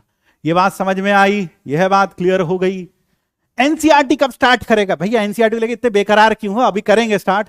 जब दोनों नॉट डिफाइंड हैं तो इवन क्यों हो जाएगा, इवन इसलिए हो जाएगा क्योंकि 1 पर और -1 पर बिहेवियर सेम है, वैल्यू एक जैसी है, दोनों ही तरफ नॉट डिफाइंड है, बिहेवियर सेम है, इसलिए हम इसको कहते हैं इवन फंक्शन। ठीक है, हाँ सर। अगर मैं इसका ग्राफ बनाऊं, इसका ग्राफ बता कैसा बनेगा, इस वाले का देख जरा, इस वाले का ग्राफ ऊपर, इसका ग्राफ, आए इसका ग्राफ बना रहे हो, हाँ बेटा इसका ग्राफ बना रहे हैं, देखो देखो बेटा, देखो मेरा सोना बाबू, इसका ग्राफ कैसा बनेगा, ऐसा बनेगा, हाँ सर। और यहां पर क्या आएगा बेटा, एक ब्लैंक डॉट आएगा, कहां पर सर, 1 पर, और एक ब्लैंक डॉट कहां आएगा बेटा, -1 पर, हाँ सर, एक 1 पर आएगा। देखो बेटा अब तुम इसे फोल्ड कर दो, फोल्ड करोगे और ये लाइन क्या है 1, तो fx की वैल्यू हमेशा 1 है, हाँ सर। अब जब तुम इसे फोल्ड करोगे इसके अबाउट तो सर ये वाला गोला इस पे आ जाएगा, बाकी ये पूरा ओवरलैप हो जाएगा। तो ये क्या हो गया, fx = x² - 1 अपॉन x² - 1 का ग्राफ हो गया। सो दैट इज द ग्राफ। बात समझ में आ गई, हाँ सर यह समझ में आ गया। तो graph of even function are symmetric about y axis, यानी ग्राफ देखकर कैसे पहचानेंगे, अगर वह ग्राफ y एक्सिस के अबाउट फोल्ड करने पर ओवरलैप हो जाता है तो हम कहेंगे फंक्शन इवन है, फंक्शन इवन है। हाँ सर अब समझ में आ गया सर, अब क्लियर हो गया है, अब क्लियर हो गया है। फिर अगर हम बात करते हैं, अगर हम बात करते हैं y graph of 5th point में ही, graph of odd functions, graph of odd functions is symmetric about origin, आए, ये क्या मतलब है? ओरिजिन के अबाउट सिमेट्रिक का मतलब है बेटा, ओरिजिन के अबाउट सिमेट्रिक का मतलब है, यह ओरिजिन है बेटा। हाँ सर, यह ओरिजिन है। यहां पर अगर x में ऊपर ग्राफ आता है तो माइनस एक्स में नीचे आएगा। क्यों आएगा sir? F x minus x बराबर माइनस एफ एक्स आता है। यानी कि माइनस एक्स पर वैल्यू आती तो सेम है लेकिन साइन डिफरेंट होता है। यानी कहने का मतलब अगर 1 पर वैल्यू 2 आई, 1 पर अगर वैल्यू 2 आई तो माइनस 1 पर कितनी आएगी सर? माइनस 1 पर आएगी। माइनस 1 पर कितनी आएगी सर? माइनस 1 पर आएगी सर, ये 2 मान लो ये 1 आई, चलो 1 आई तो माइनस 1 पर कितनी आएगी सर? माइनस 1 आएगी। हाँ सर बिल्कुल सही बात। अगर 2 पर यह वैल्यू 3 आई तो माइनस 2 पर कितनी आएगी सर? माइनस 2 पर माइनस 3 आएगी सर। तो बेटा जैसा ग्राफ इधर बन रहा है वैसे ही ग्राफ इधर बनेगा। तो यह हम कहते हैं symmetric about origin. Symmetric about origin. तो सिमेट्रिक अबाउट ओरिजिन का मतलब क्या? जैसा उधर बना ऊपर वैसा नीचे, जैसा इधर वैसा इधर, जैसा इधर वैसा इधर, जैसा इधर वैसा इधर, same to same, same to same. Symmetric about origin. Symmetric about origin का मतलब है जैसा फर्स्ट में वैसा थर्ड में। यानी graph in first, graph in first quadrant, है ना, ये किसके अपोजिट होगा? बिल्कुल graph in third, graph in third. और इसी तरह से graph in second, graph in second, है ना, ग्राफ इन सेकंड क्वाड्रेंट, यह बिल्कुल मैच कर जाएगा क्वाड्रेंट 4 से। Quadrant 4, graph in fourth quadrant के साथ मैच कर जाएगा। जैसे एग्जांपल के तौर पर ऐसा क्यों होगा? क्योंकि जो एक्स पर आ रहा है वो माइनस एक्स पर आ रहा है, लेकिन कहां आ रहा है? नीचे। तो अगर यहां ऊपर आएगा तो वहां नीचे, अपोजिट साइन में आएगा, अपोजिट साइन में आएगा। जरा देखो सर, समझ नहीं आया कुछ भी? कोई बात नहीं बेटा, तू समझ के पास चला जा अगर समझ में नहीं आया तो।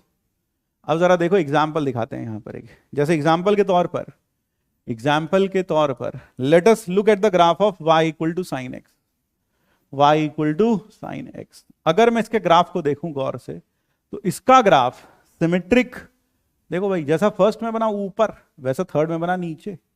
अच्छा हाँ, जैसा फर्स्ट में बना ऊपर वैसा थर्ड में बना नीचे। अब जैसा सेकंड में बना, फोर्थ में बना नीचे, वैसा फोर्थ थर्ड में बना, सेकंड में बना ऊपर। अच्छा, यहां यानी ओरिजिन यह है सर, ओरिजिन यह है। तो जैसा इधर वैसा उधर, और जैसा इधर वैसा इधर। तो ओरिजिन के और सिमेट्री का मतलब है जैसा उधर वैसा इधर, और जैसा इधर वैसा इधर, सेम। ये क्लियर हुआ? यह क्लियर हुआ? हाँ सर। tan x का ग्राफ देख ले भाई, tan x का ग्राफ, ये किसके अबाउट सिमेट्रिक है? ओरिजिन के about. This is symmetric about origin, this is symmetric about origin. हाँ सर, ठीक है। अब जैसे tan x का ग्राफ देख लो भाई, if you look at the graph of tan x, तो ये देखो tan x का ग्राफ। हाँ सर, याद आ गया सर, याद आ गया सर। tan x का ग्राफ देखो भाई, tan x का ग्राफ ये देखो, जैसा ऊपर वैसा नीचे। हाँ सर बिल्कुल सही, जैसा ऊपर वैसा नीचे, वैसा नीचे। फिर जैसा यहां देखो, अब जरा यहां बना, हाँ सर, और यहां पर यह बिल्कुल ऐसा ही बन जाएगा, यह बिल्कुल सेम टू सेम बन जाएगा। इधर भी, इधर भी, इधर भी देख लो, ये देखो। और ये क्या है? ओरिजिन, पहला तीसरा।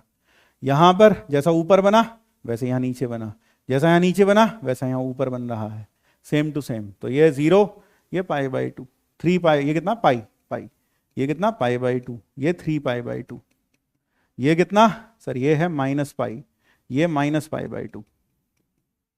ये हो गया भाई। जरा देखो, हाँ, y equal to cos x तो इवन है भाई। ये कैसा है ग्राफ? ये कैसा है ग्राफ सर? यह है ऑड फंक्शन है।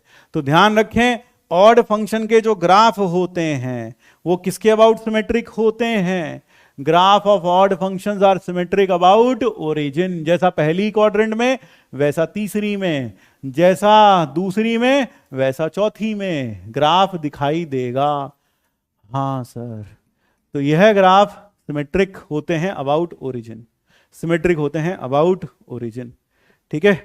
और इसी तरीके से जो इवन फंक्शंस हैं उनके ग्राफ सिमेट्रिक होते हैं वाई एक्सिस के। इनको पहचानने का सबसे अच्छा तरीका है वाई एक्सिस के अबाउट ग्राफ को फोल्ड कर दो। फोल्ड करने के बाद अगर आपको दिखाई दे रहा है कि ग्राफ ओवरलैप कर रहे हैं लेफ्ट वाला और राइट वाला, तो फंक्शन पक्का इवन होगा, फंक्शन पक्का इवन होगा। हाँ सर, ये क्लियर हो गया। हाँ, मिरर इमेज बात समझ में आई जी सर। अब एक और इंपॉर्टेंट बात, एक और इंपॉर्टेंट बात क्या, लो देखो, एक और इंपॉर्टेंट बात, सिक्स्थ पॉइंट की अगर हम बात करें, sixth point, let me talk of the sixth point. Sixth point ये है कि अगर if f is odd and x equal to 0 belongs to domain of f, और 0 f की डोमेन में हो, क्या हर ऑड फंक्शन की डोमेन में 0 होती है? ना सर, जरूरी नहीं है। इफ f इज ऑड और x 0 जो 0 है वो डोमेन में हो, देन ध्यान रखना कि f0 0 होगा, हमेशा f0 0 होगा। ऐसा क्यों? उसका कारण सुनो, रीजन देखो। f of x minus x बराबर f of x with a negative sine. हाँ, और since 0 belongs to domain of f, तो अगर मैं इसमें 0 रख देता हूं, f of minus 0 is equal to minus of f0। हाँ sir, f of minus 0 f of 0 is equal to minus f0। तो आपके पास क्या आ गया? f0 बराबर 2f0 बराबर 0। तो f0 कितना आ गया? 0। तो अगर कोई ऑड फंक्शन की डोमेन में 0 है तो f0 0 होगा। तो f0 कितना होगा? 0 होगा। f0 will be 0। ऐसा क्यों?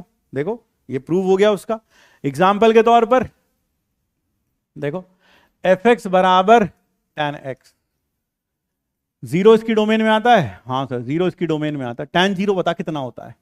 तो tan 0 0 होता है। ये फंक्शन कैसा था सर? ऑड था। यह फंक्शन ऑड था। अच्छा, हाँ, fx बराबर sin x है। ये फंक्शन कैसा है सर? ऑड फंक्शन है, ऑड फंक्शन है। 0 इसकी डोमेन में आता है। हाँ सर, आता है। तो f ऑफ 0 कितना है सर? f ऑफ 0 यानी sin 0 सर 0 है। यहां भी f ऑफ 0 कितना था? tan 0, और वो है भी 0 है, और वह भी 0 है। एक और देख ले, fx बराबर x cube plus x plus 2 की पावर x, नहीं ऐसा नहीं, बस इतना ही लिख लो, चलो इतना ले लिया। अब देख, यह फंक्शन कैसा है sir? Odd. 0 belongs to domain of f। हाँ सर, इसमें f ऑफ 0 बताइए कितना होगा सर? 0 होगा। अब आ गया सर समझ में। सर लेकिन 0 तो मतलब सर हर किसी में हो जाएगा, ना बेटा ना, थोड़ा दिमाग लगा के देख। हाँ, fx बराबर cot x, ये फंक्शन कैसा है? ऑड। ऑड क्यों है? cot of minus theta is minus cot theta, but 0 इसकी डोमेन में ना आता बेटा, cot 0 डिफाइंड ना होता बेटा। अच्छा, हाँ, अब समझ में आ गया सर, अब क्लियर हो गया है sir. Sir why sine x is odd. कोई बात नहीं बेटा, कोई बात नहीं, भगवान तुम्हारे मैथ को शांति दे बेटा। Sine of minus x minus sine x होता है, इसलिए ऑड है। हाँ, sine of minus x minus sine x होता है, इसलिए ऑड है। बात समझ में आ गई? हाँ सर, यह बात क्लियर हो गई। फिर आते हैं अगले पॉइंट पर, सातवां पॉइंट यह है, if f is defined on a symmetric set A as defined, कहां डिफाइंड? इन ऑड इवन फंक्शन, याद है? हाँ sir, if f is defined on a symmetric set A, symmetric set का मतलब यहां लिख देता हूं यार, ये इतना सब क्या लिखना। सिमेट्रिक सेट का मतलब that is if x belongs to A, then minus x भी A में होना चाहिए। ऐसे सेट को मैं सिमेट्रिक सेट कह रहा हूं, ठीक है। अगर f एक सिमेट्रिक सेट पर डिफाइंड है, भले ही f ऑड हो तो ठीक, ऑड ना हो तो ठीक, तब हम क्या कर सकते हैं? जरा समझें। तब हम fx को लिख सकते हैं then fx can be written as f of x plus f of minus x plus f of x minus f of minus x by 2। ऐसा लिख सकते हैं क्या f को? हाँ सर। यानी अगर कोई फंक्शन एक सिमेट्रिक सेट पर डिफाइंड है और वो ना तो ऑड है ना इवन है ना, वो एक सिमेट्रिक सेट पर डिफाइंड, ना तो ऑड है ना इवन है, या दोनों में से कुछ, इवन है या ऑड है, कुछ भी हो सकता है। तो ऐसे फंक्शन को हम हमेशा इस तरह से लिख सकते हैं, देख लो जोड़ के। हाँ sir, F of minus x cut जाएगा, बिल्कुल सर। लेकिन यह वाला जो हिस्सा होगा, अगर मैं इस फंक्शन को जी एक्स कह दूं और इस फंक्शन को कह दूं एच एक्स, इस फंक्शन को क्या कह दूं? H x. जरा समझना। हाँ भाई, क्या समझ में नहीं आया? बताओ भाई, बताओ। बोलो, क्या समझ में नहीं आ रहा? क्या समझ में नहीं आया, जरा बताओ। ये वाला क्या समझ में नहीं आया इसमें? अच्छा, वो फंक्शन, एक बच्चा कह रहा है कि कॉस तो ओरिजिन के अबाउट सिमेट्रिक है। भाई अगर तुम, जिसको मोतिया बिंद भी होगा ना, वो भी बता देगा कि ये ओरिजिन के अबाउट सिमेट्रिक है क्या। देखो बेटा लल्लू, ये फर्स्ट क्वाड्रेंट में यहां है, तुझे थर्ड में दिख रहा है यहां है, तुझे थर्ड में दिख रहा है यहां, ऐसा ही है, सेम टू सेम इधर दिख रहा है तुझको, जैसा फर्स्ट में वैसा थर्ड में, जैसा फर्स्ट सेकंड में वैसा फोर्थ में दिख रहा है यहां ना सर? ना दिख रहा सर। मोतिया बिंद वाले को भी ना दिखेगा कि जैसा यहां है वैसा यहां दिख रहा है तुझको, ऐसा है थर्ड में नहीं। तो एक बच्चा कह रहा है सर यहां पर ये जैसा फर्स्ट में वैसा थर्ड में है सर, जैसा फर्स्ट में वैसा थर्ड में। कहां है भाई थर्ड में? कहां है भाई थर्ड में? तुझे दिखाई दे रहा है? सर ये तो सिमेट्रिक अबाउट ओरिजिन है सर, ये भी तो सिमेट्रिक अबाउट ओरिजिन है। सिमेट्रिक अबाउट ओरिजिन कहां से हो जाएगा सिमेट्रिक अबाउट ओरिजिन भाई? जैसा फर्स्ट में वैसा थर्ड में, तभी तो होगा। हाँ, तो एक से एक धुरंधर मिलेंगे गणितज्ञ, एक से गणितज्ञ। सर 2 से डिवाइड क्यों किया अभी बताते हैं सर। रिपीट 6 सर, धीरे धीरे बताइए, और हवा नहीं लग रहा है भाई, धीरे धीरे ही तो बताया, इतना आराम आराम से एक चीज बताई भाई। क्या क्या बताया भाई? यहां पर हम बताए थे इवन ऑड क्या है, कोई फंक्शन ऑड इवन दोनों ना हो, ऐसा भी हो सकता है। फिर हमने यहां पर आपको बताया इवन फंक्शन, ऑड फंक्शंस के ग्राफ ओरिजिन के अबाउट सिमेट्रिक होते हैं, ठीक है?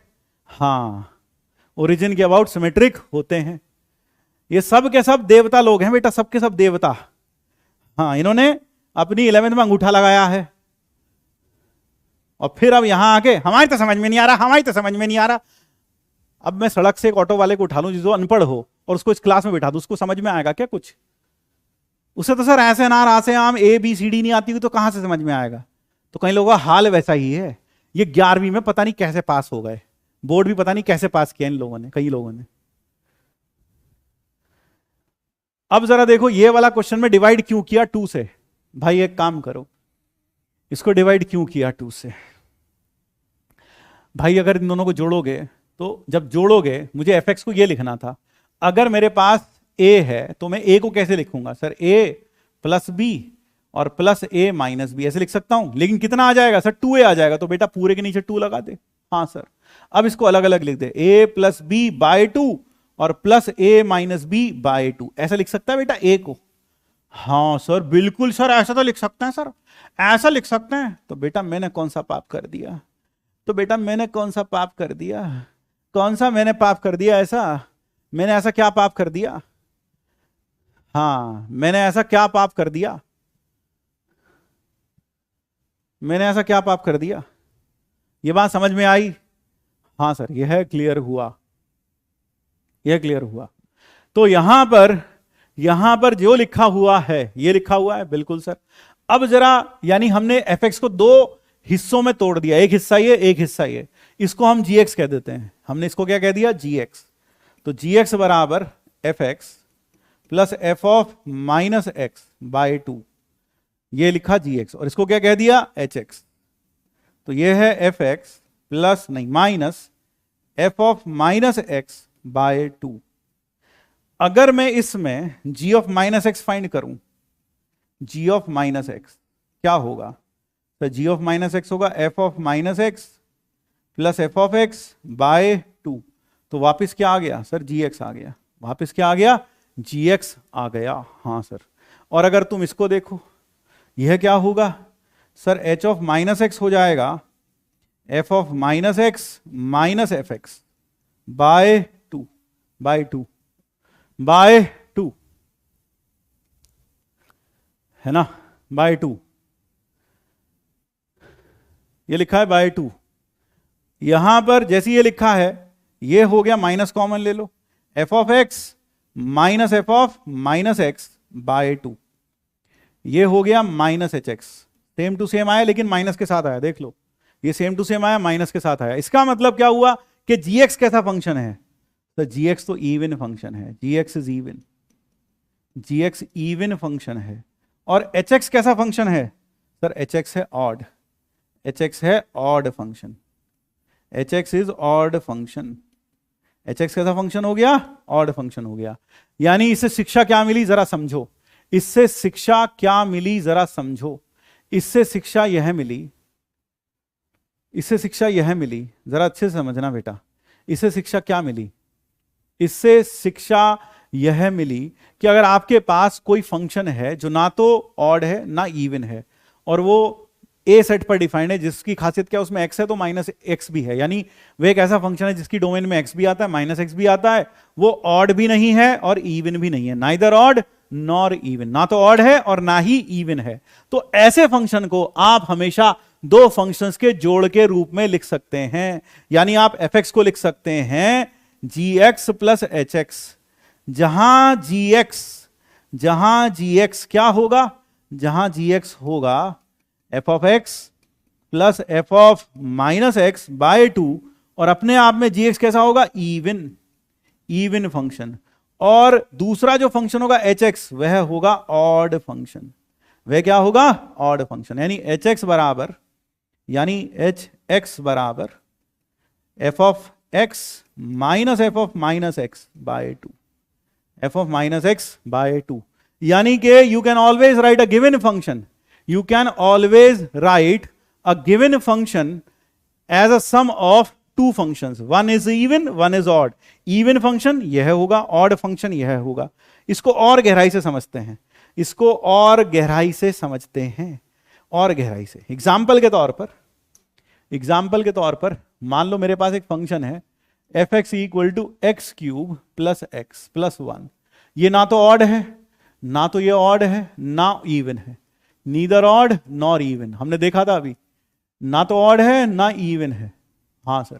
लेकिन हम इस फंक्शन को लिख सकते हैं जी एक्स और एच एक्स, जहां जी एक्स कैसा होगा, एक इवन फंक्शन होगा, और एच एक्स कैसा होगा, एक ऑड फंक्शन होगा। और जी एक्स किसके बराबर होगा, जी एक्स बराबर होगा f of x plus F of minus x by to, by two. यानी कहने का मतलब है कि अगर कोई फंक्शन ना तो ऑड है ना इवन है, तब भी हम उस फंक्शन को दो फंक्शन के सम के फॉर्म में लिख सकते हैं, जहां एक फंक्शन इवन होगा और दूसरा फंक्शन ऑड होगा। जरा देखो, यह है x cube plus x plus one by two, और एफ ऑफ माइनस एक्स क्या होगा, तो एफ ऑफ माइनस एक्स होगा minus x cube minus x plus one. हाँ सर, ये हो गया, यह फंक्शन हो गया। और जी एक्स क्या होगा, एच एक्स क्या होगा, सर एच एक्स होगा f of x minus f of x upon two, यानी कि x cube plus x plus one by two और minus of minus x cube minus x plus one. ये कितना हो गया सर, यह हो गया, यह देखा जाए तो सर ये आ गया टू अपॉन टू, ये तो आ गया सिर्फ वन, ये तो आ गया सिर्फ वन, और ये क्या आ गया सर, ये आ गया एक्स क्यूब प्लस एक्स। तो गौर से देखो, यहां पर जी एक्स तो हो गया वन और ये हो गया एक्स क्यूब प्लस एक्स, और खुद देखो एफ एक्स जो था वो था x cube plus x plus one, तो आप इसे लिख दो one plus x cube plus x. यह वाला हिस्सा तो कैसा हो गया सर, यह वाला हिस्सा हो गया ऑड, और यह वाला हिस्सा कैसा हो गया, इवन। यह वाला हिस्सा हो गया इवन फंक्शन, कांस्टेंट फंक्शन है, इवन फंक्शन है भाई। हाँ, यह इवन फंक्शन है, यह इवन फंक्शन है। साहिल स्वामी यही लिखने आए थे बस यहाँ पे। हाँ सर, हम तो यही झंडा उठाए हुए हैं, बस यही झंडा उठाए हुए हैं, हम तो यही टाइप करते रहते हैं हर बैच में, हमारा दिमाग खराब है सर, हम बड़ा आ गए हैं सर, हाँ हर बैच में यही टाइप करते हैं, उल्टा सुल्टा कुछ भी लिख देते हैं सर। हम इसीलिए तो आते हैं यहाँ पर, ताकि आपको हम दिखा सकें, बोल सकें बार बार। भाई थोड़ा तो दिमाग रख भैया, पढ़ के तो देख। पढ़ना चाहता नहीं है, ना तो सुन रहा है, बस टाइप किए जा रहा है उल्टा सुल्टा, कुछ भी मतलब है, कुछ भी। तो हमने क्या किया, इसको दो फंक्शंस के रूप में तोड़ दिया, जहां पर gx बन गया 1 जो कि इवन फंक्शन है, और दूसरा है x क्यूब प्लस एक्स जो कि ऑड फंक्शन है। यानी कि every function can be written as, every function defined over, क्या लिख रहे हैं, every function defined over a symmetric set A can be written as, कैसे लिख सकते हैं, can be written as a sum of even function and an odd function। यानी कि हर गिवन फंक्शन को जो एक सिमेट्रिक सेट ए में लिखा है, उसको हम दो फंक्शंस के सम के रूप में लिख सकते हैं, जहां एक तो ऑड फंक्शन होगा और एक फंक्शन इवन होगा। दैट इज एफ एक्स बराबर जी एक्स और प्लस एच एक्स, जहां जी एक्स अपने आप में, यह क्या होगा, इवन फंक्शन होगा, और यह क्या होगा, ऑड फंक्शन होगा।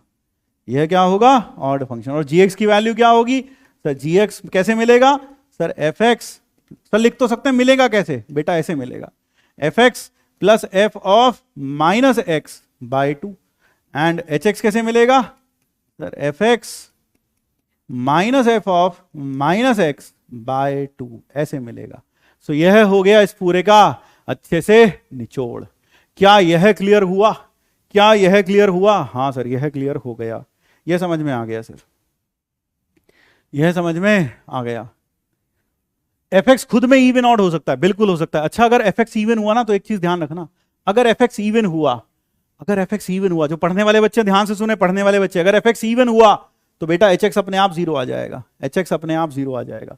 अगर fx ऑड हुआ तो बेटा उसमें gx 0 आ जाएगा, अपने आप 0 आ जाएगा, करने की जरूरत पड़ेगी ही नहीं, अपने आप 0 आ जाएगा। और यह बात पढ़ने वाले बच्चे खुद देख रहे होंगे, अगर fx सिर्फ इवन फंक्शन है तो बेटा यह हो जाएगा fx, gx बराबर fx आ जाएगा, क्योंकि ये fx बन गया, fx plus fx 2fx by 2 fx आ जाएगा। और अगर fx और ये वाला पार्ट क्या हो जाएगा 0, अगर fx इवन हुआ तो यह बन जाएगा fx plus fx 2fx, fx बच गया, gx बराबर fx आ गया।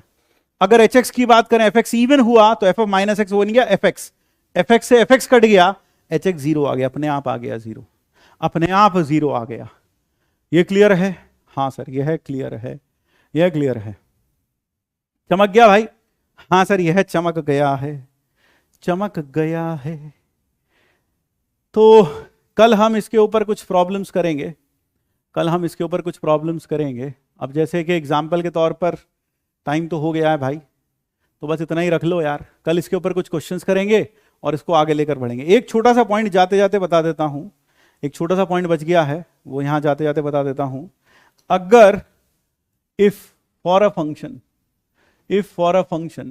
f of a plus x, f of a plus x बराबर f of a minus x हो, f of a minus x, तो ध्यान रखना, देन द गिवन फंक्शन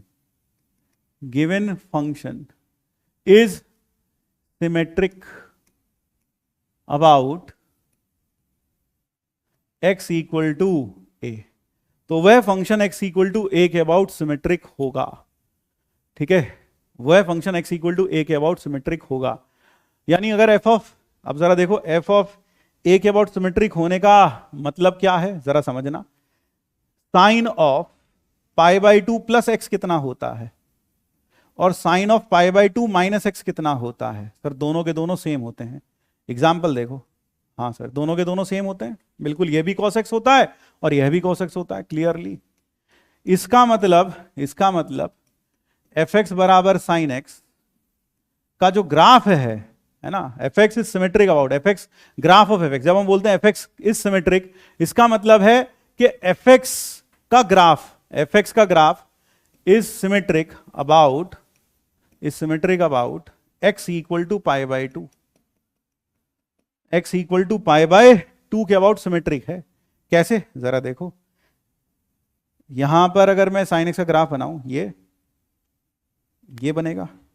हाँ sir, that is the kind of graph that you have.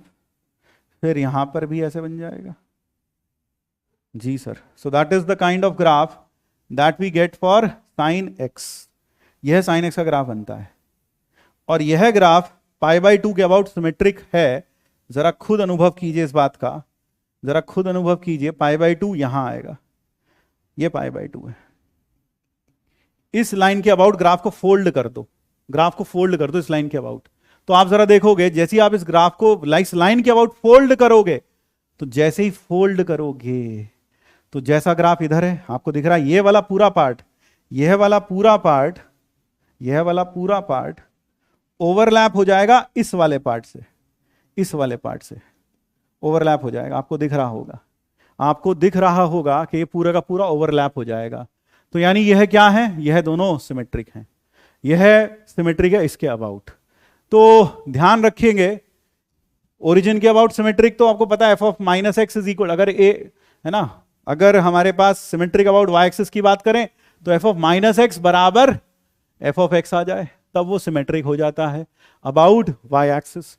और यहां पर इस केस में it will be symmetric about x equal to a, x equal to a. So thank you, that is all for today.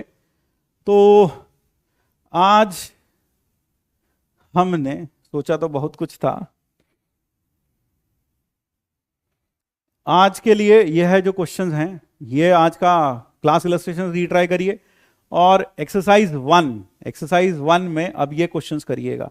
ये आपको आज नहीं करने, ये आपको 2-3 दिन में करने हैं टोटल, यानी आज कल और परसों मिलाकर ये करने हैं आपको। You have to do these questions, यानी ये नहीं सोचना कि ये आज ही करने हैं, इसमें कुछ ऑड इवन वाले क्वेश्चंस भी होंगे, अगर हैं तो 2 मिनट के लिए उसको छोड़ दीजिएगा आज के लिए, कल हम उसके ऊपर प्रैक्टिस करेंगे, तो कल आप ऑड इवन के फंक्शंस के क्वेश्चंस भी कर पाएंगे अगर इसमें ऑड इवन का है। लेकिन मैक्सिमम इसमें क्वेश्चन जो है वो डोमेन रेंज के ही हैं, तो आप कर लेंगे, ठीक है। अगर ऑड इवन का आता है तो अभी के लिए छोड़ दीजिए, कल के बाद वह भी हो जाएगा आपसे। सो दैट इज द होमवर्क। और फिर आज का जो होमवर्क है KTK1, तो दिस इज KTK1, फिर KTK2, इसमें आपको रेंज बतानी है, फिर KTK3, दिस इज KTK3, फिर KTK4 ये रहा KTK4, सॉरी 5, पहले वाला KTK4 था, ये है KTK5 है। तो बस 5 KTK ही दिए हैं आज आपको करने के लिए। और प्रीवियस होमवर्क की अगर मैं बात करूं, प्रीवियस होमवर्क होम चैलेंज की, तो this has been done by Yash Tyagi from Ghaziabad, Ghaziabad से ही है, हाँ गाजियाबाद यूपी। यश त्यागी जी ने करके भेजा है। And home challenge has also been done by Sumit ने करके भेजा है फ्रॉम बिहार, सुमित फ्रॉम बिहार। फिर it has also been done by Sumiran Barnwal. फिर बात करते हैं प्रीवियस KTK की। प्रीवियस KTK जो दिए थे, यहां पर जो बी पार्ट है, बी पार्ट का आंसर हमने देखा था कि कितने बच्चे इसमें चमत्कार करते हैं। बहुत सारे बच्चों ने चमत्कार कर दिया बेटा इसमें क्या लिखा sir, x minus root of x plus 2 0 नहीं होना चाहिए। और दूसरा हमने लिखा x plus 2 greater than equal to 0 होना चाहिए। तो x is not equal to x plus 2, यही होना चाहिए। तो रफ में क्या करो सर, रफ में दोनों को बराबर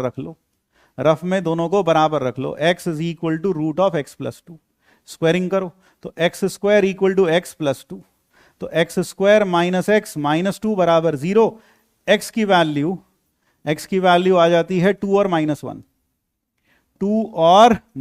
1। लेकिन खुद देखो, क्योंकि तुमने स्क्वायरिंग की है, ये एक्सट्रेनियस रूट है, क्योंकि -1 इसको सेटिस्फाई नहीं कर रहा, तो यह रिजेक्ट हो जाएगा। यानी कि आपको वहां लिखना पड़ेगा कि इसका मतलब सिर्फ x इक्वल टू 2 आया, इसका मतलब यहां पर लिखना पड़ेगा x नॉट इक्वल टू 2, और यहां से आ गया x ग्रेटर देन -2। तो यहां पर हमने जानबूझ के -1 भी लिखा था कि देखते हैं लोग क्या करते हैं। लोगों ने इसके साथ भी आंसर मिला दिया, लोगों ने यही आंसर ला दिया, भले ही आंसर गलत हो, लोगों को बस आंसर पता होना चाहिए, तो आंसर भी गलत ला दिया लोगों ने यहां पर। So this is wrong. इसका आंसर सही क्या होगा, इसका सही आंसर होगा इसका सही आंसर क्या होगा भाई? सर इसका सही आंसर होगा, what will be the correct answer to this? Correct answer to this would be x belongs to -2 से इन्फिनिटी। -2 से बड़ा या बराबर आएगा, है ना? -2 से infinity. The correct answer to this shall be -2 से इन्फिनिटी, है ना? हाँ सर, -2 से इन्फिनिटी आएगा सही आंसर, -2 से इन्फिनिटी। और उसमें से क्या हटेगा सर? x बिलोंग्स टू, क्या आ जाएगा यार? x बिलोंग्स टू -2 से इन्फिनिटी एक्सेप्ट -2, एक्सेप्ट 2, 2 छोड़ना पड़ेगा, एक्सेप्ट 2, ये हो जाएगा आंसर। ठीक है, और बाकी ये दोनों पार्ट तो सही कर ही लिए हैं। ये किया रुस्तम कौशिक फ्रॉम मगरीता आसाम, ये भी रुस्तम ने करके भेजा है सी पार्ट। बी पार्ट मैंने बता ही दिया है। और यह जो प्रॉब्लम था KTK 2, this has been done by Yash Tyagi from Ghaziabad and Mridupawan from Assam. And KTK 2 ये दोनों पार्ट करके भेजे हैं। KTK 3 यह करके भेजा है अभिनव राय गाजीपुर उत्तर प्रदेश से, अभिनव राय गाजीपुर उत्तर प्रदेश से, और हृदय भरता घोष वेस्ट बंगाल से, और अभिनव राय फ्रॉम गाजीपुर। अब लास्ट जो ये दो प्रॉब्लम थे, these have been done by Hriday Bharata Ghosh and Rustam Kaushik from Assam. और लास्ट वाला जो प्रॉब्लम था, this has been done by Himanshu from Kuberistan UP, and again Assam से और हृदय भरता घोष ने किया है। And that is all for today. Thank you everyone, thank you. एक बार अच्छे से पढ़ाई करिएगा, अच्छे से पढ़ाई करिएगा, सब कुछ समझ में आएगा। ठीक है, सब कुछ बढ़िया तरीके से होगा। लेकिन अगर आप पढ़ाई नहीं करेंगे, खुद एफर्ट नहीं मारेंगे, कई बच्चे सोचते हैं मुफ्त में सब कुछ समझ में आ जाएगा। भाई एफर्ट मारना पड़ेगा, ये बोर्ड की पढ़ाई नहीं है। आपको खुद का दिमाग लगाना पड़ेगा, खुद की मेहनत करनी पड़ेगी। बिना खुद मेहनत किए, बिना अपना दिमाग लगाए अगर आप सोचते हैं कि सब कुछ हो जाएगा, तो यह असंभव है। आपको दिमाग लगाना पड़ेगा ही पड़ेगा। तो बस इसी संदेश के साथ जय श्री कृष्ण, राधे राधे। बिना दिमाग लगाए ना तो आप IIT क्वालिफाई कर सकते हैं, ना JEE मेंस क्वालिफाई कर सकते हैं, दोनों में से कुछ नहीं। अच्छे से अपना दिमाग का यूज करिए, खूब सारी मेहनत करिए। जो चीजें आपको समझ में नहीं आ रही, उस वीडियो को 1 बार 2 बार रिवाइंड करके दोबारा सुनिए, 2-3 बार सुनिए, डेफिनेटली समझ में आएगी। ऐसा हो ही नहीं सकता समझ में नहीं आए। आप रियल एफर्ट नहीं डालते, इसलिए चीजें समझ में कई लोगों को नहीं आती। ठीक है ना? और आप देखिए, बच्चों ने इतने अच्छे अच्छे मार्क्स टेस्ट में लेकर आए हैं। कुछ बच्चे 295, 297 तक के स्कोर्स आए हैं बच्चों के। तो कुल मिलाकर वो बच्चे अच्छे से चीजों को समझ रहे हैं, कर रहे हैं, आगे बढ़ रहे हैं। तो आप क्यों नहीं हो सकते उसमें? आप क्यों नहीं? क्योंकि आपको किसी ने रोका नहीं। आप जानते हैं किसने आपको रोका है? आपने खुद ने अपने आप को रोक रखा है मेहनत करने से। तो मेहनत करिएगा, तभी सफलता हाथ लगेगी। थैंक यू, बाय बाय, जय श्री कृष्ण, राधे राधे। कल फिर मिलते हैं।